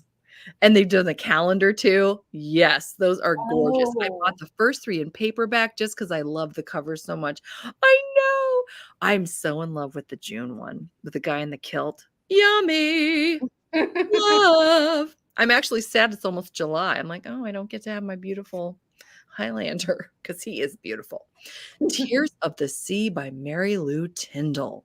I haven't seen Oh that one. boy, I'm gonna have to look that up. I love the rom-commers actually. It's such a vibrant sprayed edges and the beautiful leaf art inside. Yes. I Yes. want to buy it because Oh, I I know. obviously I read it as an e-arc and I didn't have it, and then now I'm like, it's just gorgeous. Yes. I love it. I saw the other day, I can't think of her name, something Fox. She's on Instagram. She's very prolific on Instagram. Something Fox. She's precious. With Emily Fox. That might be it. She's She precious. doesn't read romance though, so maybe not. Okay, maybe not. But Just she's just darling. And now I just discovered her the other day, so I don't remember. But she was talking about how when she reads an e-arc, for example, she gets a book and it's her book trophy. So she buys the book after she's read it. She's like, here's my book trophy. This shows that I read this. I was like, I absolutely get that.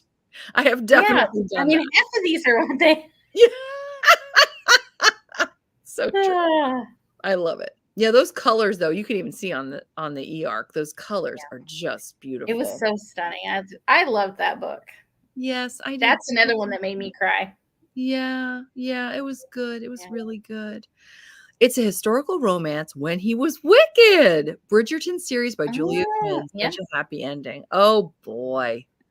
Oh, she's talking about my book. That is so cool. Isn't that crazy? And I feel badly about poor Linda. I'm so sorry. I thought he was going to lose his pants. He might have. Now that would have been interesting. Yeah. Because when I first saw this, I was like, well, this is going to be That's so cool to me. I don't know. Oh, Mona, you crack me up. I love it. I love it. Did someone say Highlander again? I love it that she's talking in Highlander. I love it. Her ears perked. That's right. I thought I heard Highlander. Yeah, I love it. Oh, I think it's called The Scot Who Made June Hot, if you want to see that cover. That's such a fun name. Right? I loved the cover of A Dance with the Fey Prince by Elise Kova. Ooh, fun. I love it. I love it. Let's see. Guys, we are on the last question. Can you believe it? We might get in under 3 hours. I know. What book do you need to I know. Can you believe it? And we're not going to make it. We're going to be like over, I can tell you. What book do you need to read by the end of the year? Oh my gosh. So I have a list. few. Okay, good. Yeah. But I narrowed it down to a few. Okay. Obviously. Obviously. Ready or not, Garrett Bastone. Yep.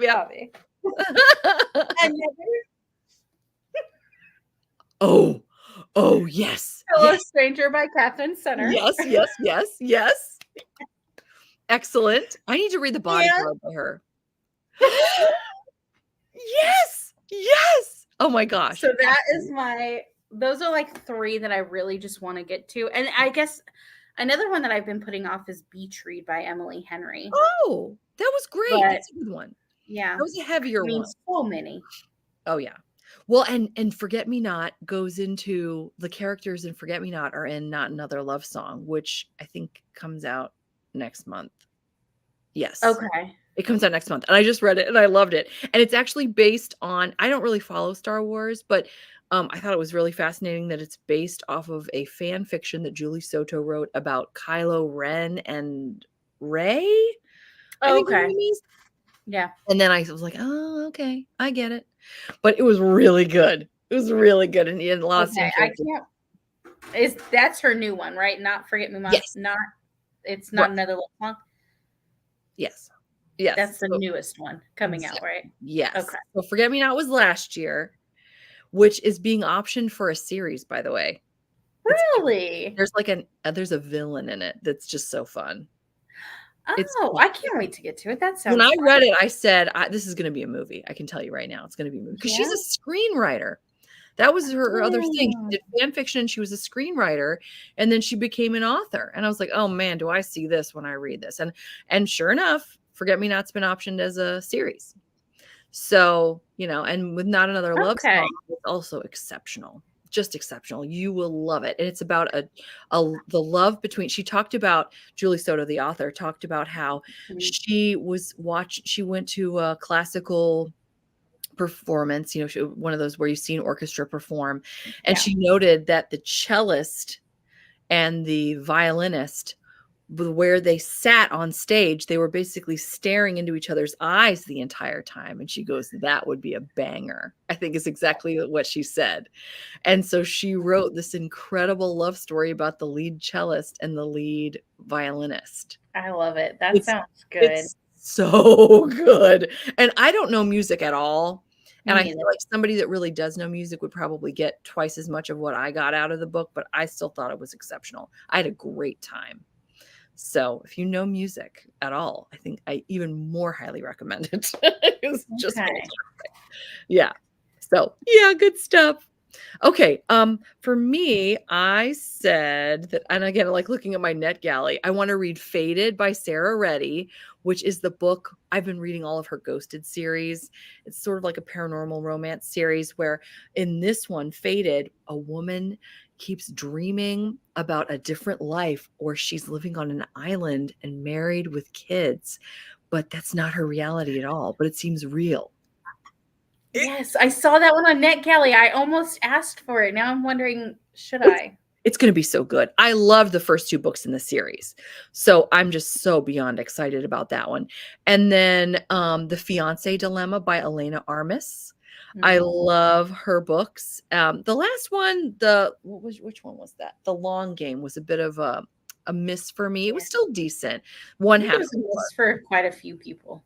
Yeah. I love The Roommate Experiment and The Spanish Love Deception. So I have the arc for The Fiancé Dilemma, and I cannot wait to read it. So that one, and then Perfectly Wicked by Lindsay Levice, which I'm really excited about. And we just found out today that unfortunately it's not going to get published in the US. So anybody that wants so anybody that wants to get a copy of it has to buy it from Blackwell's in the UK. So she was not so thrilled. So that's unfortunate. I bet. It's supposed to be the first book in a trilogy because it's about three witch sisters that live on an apple orchard in Maine. And it's supposed to be mystery and magic and romance. It looks like it's going to be so incredible. And I think that's such an unfortunate thing that it's not going to get published in the US. But I have the arc. So I'm going to do what I can and support her through Blackwell's, so that would be good. And then, man, I have way too many. Party Favors, I already dropped it, by Soraya Wilson. This is a big old honking one she gave me at a Polycon after I told her I already had the e-arc. Oh my goodness. Sweet, clean romances. And so I'm really looking forward to this one. And then the only other one, I mean, there's a million, but last year, my favorite Christmas book by far was Holly Cassidy's The Christmas Wager, which I honestly said, I want to read it again. I reached out to her and I said, this was so incredible. She's a suspense writer typically.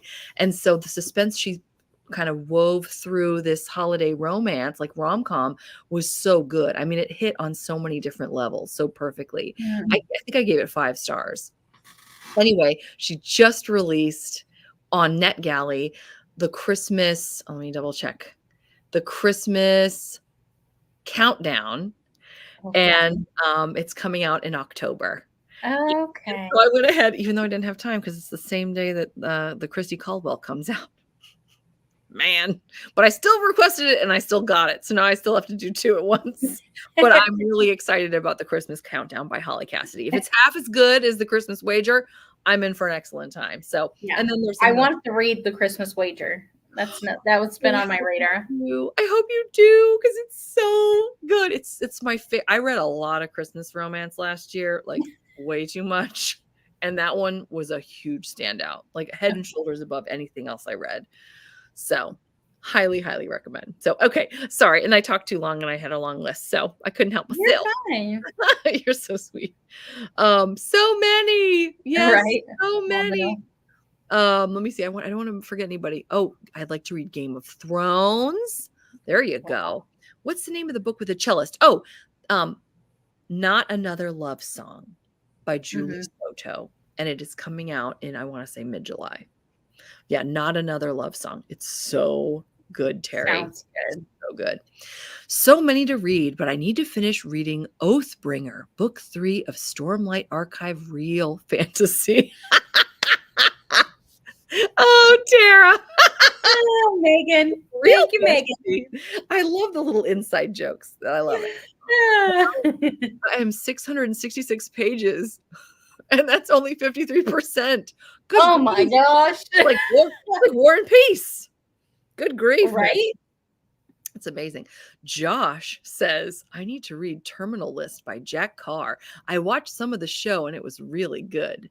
Maybe a hubby recommended review? Ooh. Excellent. Add that to the list of things. I love Holly Cassidy's thriller books, but also loved her Christmas book. Yes, Cheryl. I know. I'm really excited about Christmas Countdown. So remember, if you're excited, it comes out October 22nd. So keep your eyes peeled for that one. My friends are badgering me to finally read the Throne of Glass series by Sarah J. Maas. Now I will really hide in the corner. Hilarious. So many good things to read. I know. I want to try all of those, I think. We'll see. I mean, I still have to get through ACOTAR. So I don't know if I would get through. I don't know. They're like intimidating. These long series always scare me. it's true. It's true. Yeah. Of course, I say that, and then I'm book bajillion into the Ice Planet Barbarian. I mean, seriously, I think I was sad the other day when I saw there's only 19 total, if you don't count the novellas, which you should, because then it's like 40.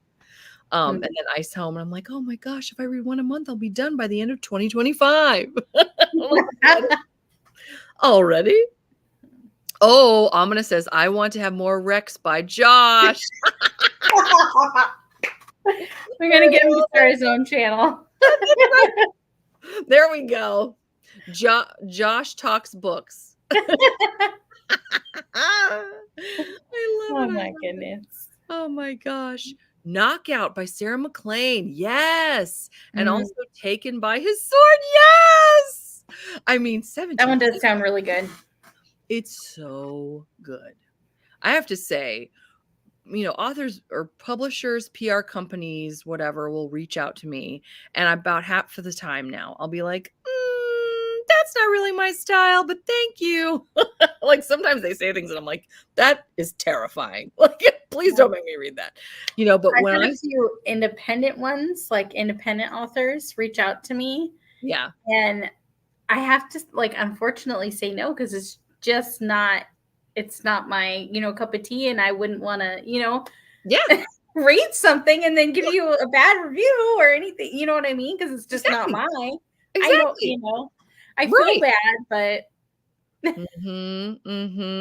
yeah, I've gotten some kind of just kind of out there off the wall things, and when I saw this one, there have been several where I'm just like, oh my gosh, it started me on a whole path of just loving certain authors. And so it's been great getting recommendations or people saying, hey, try this. And this was one of those times. Taken by His Sword. Oh my gosh, I was so excited that I said yes to that. So yeah. So it sounds good. It's so good. It's so good. Knockout is so good. And that cover is stunning. It is. I love those covers. Like that cover. Is it the Hell's Bells series, I think? Is that I always get that confused with another series of hers. Oh no, the Bare Knuckle Bastards. Is it Bare Yeah, Knuckle? it's Hell's Bells. Hell's Bells. Okay. Knockout is from Hell's Bells because it goes bombshell, heartbreaker, knockout. Yes. Yeah. And I don't. But then you're thinking of, is it this one? That's the Bare Knuckle Bastards, right? Okay. Gotcha. Yep. That's what I was thinking of. Yep. When I just read what is the name of it? The one that Crystal loved in her readathon. The one with Duchess, The Day of the Duchess. That series, which of course now I can't think of the name of the series. That one had all the sisters, because I could not for the life of me find, when I started reading the books with Knockout. What did you just said it? What's Bombshell? Bare Knuckle Bastards. Yeah. Bombshell. Bombshell's the first one in that series with Knockout. And Cecily is the main character. They had all these other side characters they kept referencing, like her sisters. I'm like, where do we know these people from? Like, what series is this from? And then when I read The Day of the Duchess, I'm like, oh my gosh, here they are. And there's Cecily. So I didn't realize that Hell's Bells is a spinoff of the series that contains The Day of the Duchess, which now I can't remember the name of the series. That's kind of interesting. Right? Because Cecily's in Bombshell. She's the main character. Mm-hmm. Yes. And she plays a huge part in The Day of the Duchess. So okay, I'm going to have to read A Day of the Duchess then. It was good. Yeah. So, yeah. Anyway, it's very interesting. But I was surprised that they weren't more just open, or not open, but just putting it out there like, this is a spin-off series, because so often you'll know that. And I felt like I had to really figure it out. So anyway, oh, well, what can you do? You had to do a deep dive into that one. Say again? You had to do a deep dive into that one. I did. I was like, why am I having to do this? I should be able to figure this out. Then there's the Ice Planet Clone Series B. Yes. The second spinoff from IPB. Yes. I need to read that. And I want to say the third book is coming out soon, or it just came out. Yeah. Oh, yes. Hell's Bells. Thank you, guys. Perfectly Wicked is only $12.75 shipped from. Oh my gosh. Thank you. Okay. That's not bad. We need to do. I mean, I don't want to I would never tell other people what to do, but I need to do this for her at least. Because she worked so hard and she was so excited. And then to find out that it's not being released in the US. I wonder why. I know. I don't know. Yeah, that's so unfortunate. But I'll do what I can to support. I'll tell you that. Yeah. Josh says, I mostly read regulations and manuals. They're pretty dry with no spice. No spice in the manuals? On the regulations? That sounds awfully dry. Yeah. Oh my gosh, Josh is such a card. I love it. Oops, shipped from Blackwell's. Oh, I knew that's what you meant. Yeah. $12.75. I'm going to do it. Thank you for doing that, for checking that out. I needed to know that. At Josh, R.I.P. So I guess she's not as excited about your channel now. Nope. Oh, does Sarah McLean write female main characters who are strong? Yeah, definitely. She is known for that. Yes, her female. Yeah, that's her.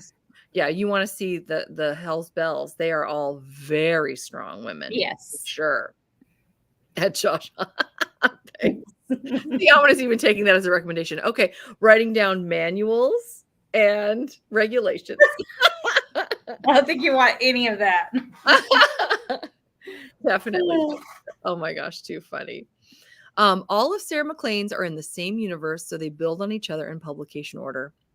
Megan, where were you? What would I do without you? Just a little bit ago. See, that's why I shouldn't have had to look, because apparently this is common knowledge that I had no idea. I'm like, why isn't this clear? Oh, because everyone knows. Yep. Megan always keeps us right. She does. I mean, and everything's so clearly, concisely written. So I never have to be like, what are you talking about? She's so good. She's so good. Okay, well, that was my last question. We did it, guys. And now Amina is watching the sunrise over the some mountains. I'm picturing mountains. I don't know. I told Amina, I'm always picturing her like being followed around by birds, and like there's a little breeze in her hair, and there's like the French music playing, and I love it. Where's your phone? I know. I was going to do that, Amina. Where's your phone? Record the record. I tried not to do that the other day. Where is This my is phone? B. Oh, here it is. I know. No, I'm like, remind me to blah, blah, blah, blah. Because I do always do that. That or my watch. I'm terrible. I mean, that's good. That's, I would lose, like, things would like leave my mind if I didn't write it in like notes or something. Write it down. There is no such thing as a mental note anymore. No. I used to be able to make a mental note, and now that is not a thing. Nope. I mean, everything now, even songs. I'm like, I'll remember that song. No. Not going to remember. It's not going to happen. Not going to happen. Yeah. But you know what I will remember? Most of the Ice Planet Barbarians, like the couples. And I'm like, how did I remember that? I'm like, oh yeah, Megan and Cashel. Oh yeah, Josie and Hayden. I'm like, oh, that's in there. That's the information you need. Obviously. It's amazing. Oh, the human brain. Oh, the human brain. I binged a lot of historical romance in order, so I have mental maps in my head of how books connect to each other. Oh my gosh. Megan is in such a different place than I am cognitively. Just so impressed. So impressed. The birds are starting to sing. Oh, see that? And she can smell like fresh baked goods. All the bakers are out. You know, they have to go in really early. I feel like you're imagining Beauty and the Beast. And she's walking through the town. She's like, bonjour. Bonjour. Bonjour. Bonjour. Bonjour. Oh, don't get me started. Look, there's the baker with his tray, like always. Right? Oh my gosh. See, that was in there too. That's not helpful either. I didn't know that was in there. It was helpful during this life. That's true. Oh my gosh. I love it. I love it. Okay. So let's see. It's 10:11 here, and my husband's going to want me to leave in a minute. It's only 9:11 where you are. So that's good. It's true. Yeah. That's true. Oh, wait, somebody else says something. If I did a channel, I've thought about doing videos explaining certain authors' universes and how their books connect. Megan, yes. That'd be great. Yes. We would love that. Oh, yeah, I love that song. I know. That whole soundtrack. I have it memorized. B, I think you really have to come. I know. I do. Yeah. Especially because I know they've even got fun book conventions there. And obviously, I didn't get into a Polycon this year. Did you try to get a ticket, Tara? I did, just to see if I could. Yeah, they sold out in like under 4 minutes. Yeah. I went on there and it was so sad. We're going to have to team up again. We are. And like next year, we're going to team up and like one person's going to be on their computer. And then we'll just. Yes. This is what people, I think, do. They do. Well, Carrie, who also didn't get a ticket, and Jess didn't get a ticket either of Honest Fiction. Carrie, a book for romance, didn't get a ticket. And I was thinking, like, I was devastated that I didn't get a ticket. I mean, I wasn't devastated, but I thought, well, gosh, none of my friends are going anyway. So I guess it's just as well. But Stacey Reed's going to be there. I saw that, and I was like, for real? And Elena Armis. See, they go back on resale on Facebook, I think, in about a week. So I might at least glance. But yeah. I was looking at like this Saturday. I mean, I would obviously have to fly and I would just do the Saturday as well. Although I told my sister she was there. She was on another computer. She was doing it when I was. And I said, when the $70 tickets sold out, I said, I don't care. Give me anything. Give me anything. And apparently all that was left was like the $30 brunch with Colleen Hoover. I'm like, okay, well, not that. I'm not just going to brunch. I haven't read any Colleen. Well, I've read. I'm not just going to brunch, but that's not what I want. I was like, I need a ticket. I need an actual ticket. So yeah, that was a little sad. But when do you find out if you've won? Because your a Polycon thing was amazing. You're very kind. No, I did not win. I already found that out. They announced that on the 13th of June. I think that was kind of them because then everybody got to know that they, had a week. Oh, that makes sense. That makes sense. Yeah. Yeah. So I was very grateful that, because otherwise because I probably would have tried to buy tickets anyway because I was not going to assume, especially when I saw, did you see how many people applied? I mean, it looked like about 1,000. They did a big shot. I mean, maybe it wasn't 1,000. It was hundreds and hundreds and hundreds of people that applied. So when I saw that, I was like, uh-oh. So it was just but like yours just was so good. so sweet. I really enjoyed it and everybody was so lovely. But yeah, I mean, they want people to also have a TikTok account, which I didn't have. I mean, they said it was okay if you didn't. But I said, I didn't have both. And I think a lot of the people did have both. And so but that's okay. That's okay. Because the other thing is when you get it, like they expect you to do things. And part of it is they wanted from the moment that you got accepted, they want you to promote a Polycon every single month beginning in July leading up to the event. They wanted you to do minimum 3 posts of different types of posts every single month. I don't think I'm telling tales, or saying something that's I'm not allowed to say because it was just on the application. But I thought, oh my gosh, when I applied, I thought, this is going to be a lot of work. And I was a little nervous because I wasn't sure, how the summer was going to go. And so then when I didn't get it, I thought, well, you know what?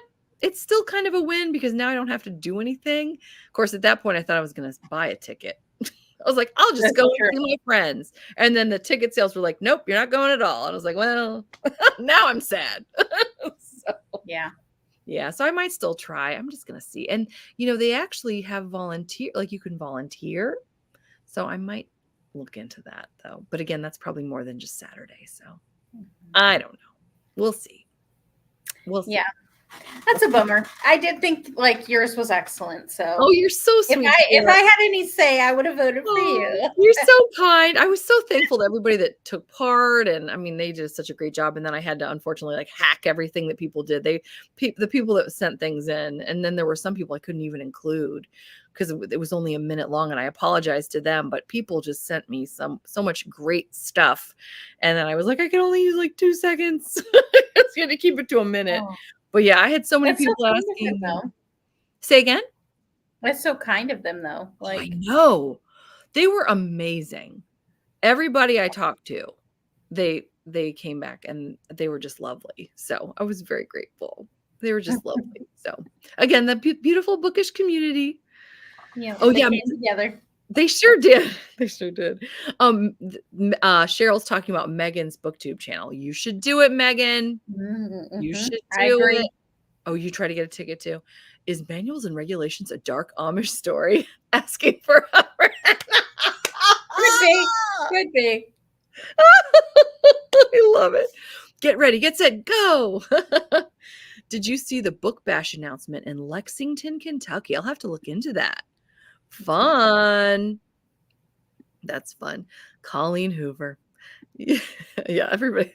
TikTok, boo. I know. Yeah, they won't like the TikTok. That was the thing. They didn't even ask for YouTube. You had to either have TikTok or Instagram. Or preferably both. Yeah. I think that may be what prompted quite a few booktubers recently on Instagram to say, we're here. Because apparently YouTube is not as important. I hate using that word. Yeah. But a lot of, for example, Berkeley, they're very clear. They don't care what your YouTube is or if you have a YouTube. Berkeley is interested in TikTok and Instagram.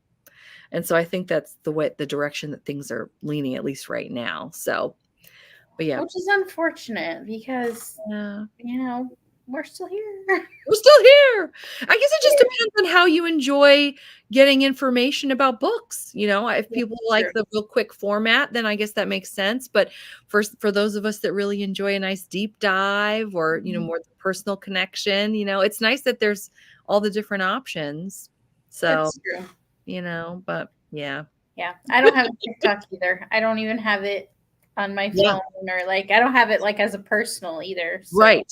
Yeah, I've never been on it. I've seen my niece and nephew have it and they were showing it to me and I was like, whoa, there's just things are sliding and moving and going. And I'm like, okay, I don't have the energy to figure When it first came out, I downloaded it just to kind of see what, the hubbub was about. Sure, yeah. And then I was like, nah. I deleted it. I was like, Well, and I don't know how true it is that it may end or something. I've Yeah. heard I I've have heard not that wait rumor before. I have too, and I thought, if that's even potentially true, I'm not gonna waste a minute figuring this out because I don't have time to figure it out as it is. It's like when, when certain shows are really good, and especially like dramas or ones with mystery, I usually wait a couple seasons to see if they're gonna get canceled first, so I don't get invested for no reason. So that's like me and TikTok. I don't know. Volunteers tribute. Yeah, there you go. Hi, volunteers tribute. B, could you go to help an author? Oh, that's true. I actually talked. That's a good question, Terry. Because Yeah. I've Like talked an to author somebody assistant. who- That's like a whole big thing now. it is. Have you noticed it? Yeah. I was trying to get S.E. Wendell. She was trying to go. I haven't seen her on there. Maybe they'll announce her. But I said, if you go, I'll help you. I don't know if you have anyone to help you, but I would totally help you. I would set your table up. I mean, she hasn't asked me. And I don't know that the current, I don't think she's going, but that would be fun. Yeah. Fun. That's a great idea, Terry. BookTube has been around since 2010. Wow. Oh my gosh, Daphne. Hey. So good to see you, Daphne. Most involve working with your hands and include dark themes.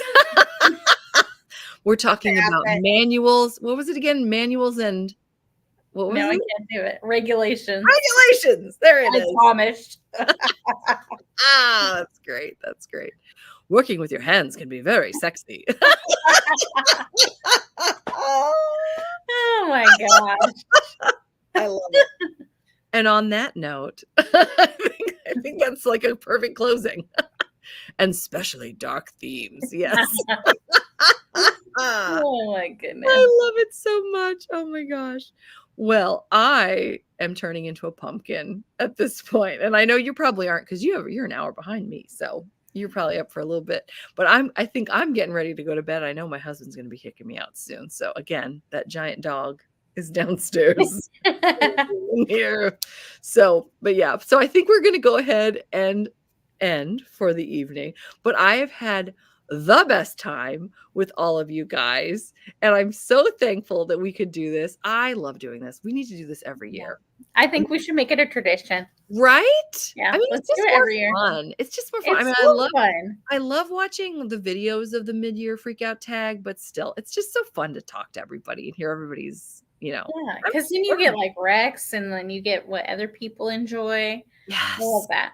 Yes, exactly. There's like that community aspect to it. Yeah, exactly. Oh, poor Amina. Oh, Amina. You've got to get a good nap then later, Amina. Yes. Thank you for the fun night. Thank you, Cheryl, for coming. Good night, Terry. Good night, everybody. This was such a great time. Good night or good morning. I was just thinking that. True. Good morning, Amina. Have a beautiful day. Enjoy your Saturday. Oh my gosh. All right. Well, we're going to go. So much fun, ladies. Thank you so much, Megan. Oh, bye, Megan. So much fun. Good night, everybody. Good night, everyone. All right. You guys are great. Good night. Good night. See you soon. See you tomorrow. That's right. Yep. I can't wait. Awesome. All righty, guys. Well, good night, and we'll see you next time. Take care. Bye. Bye.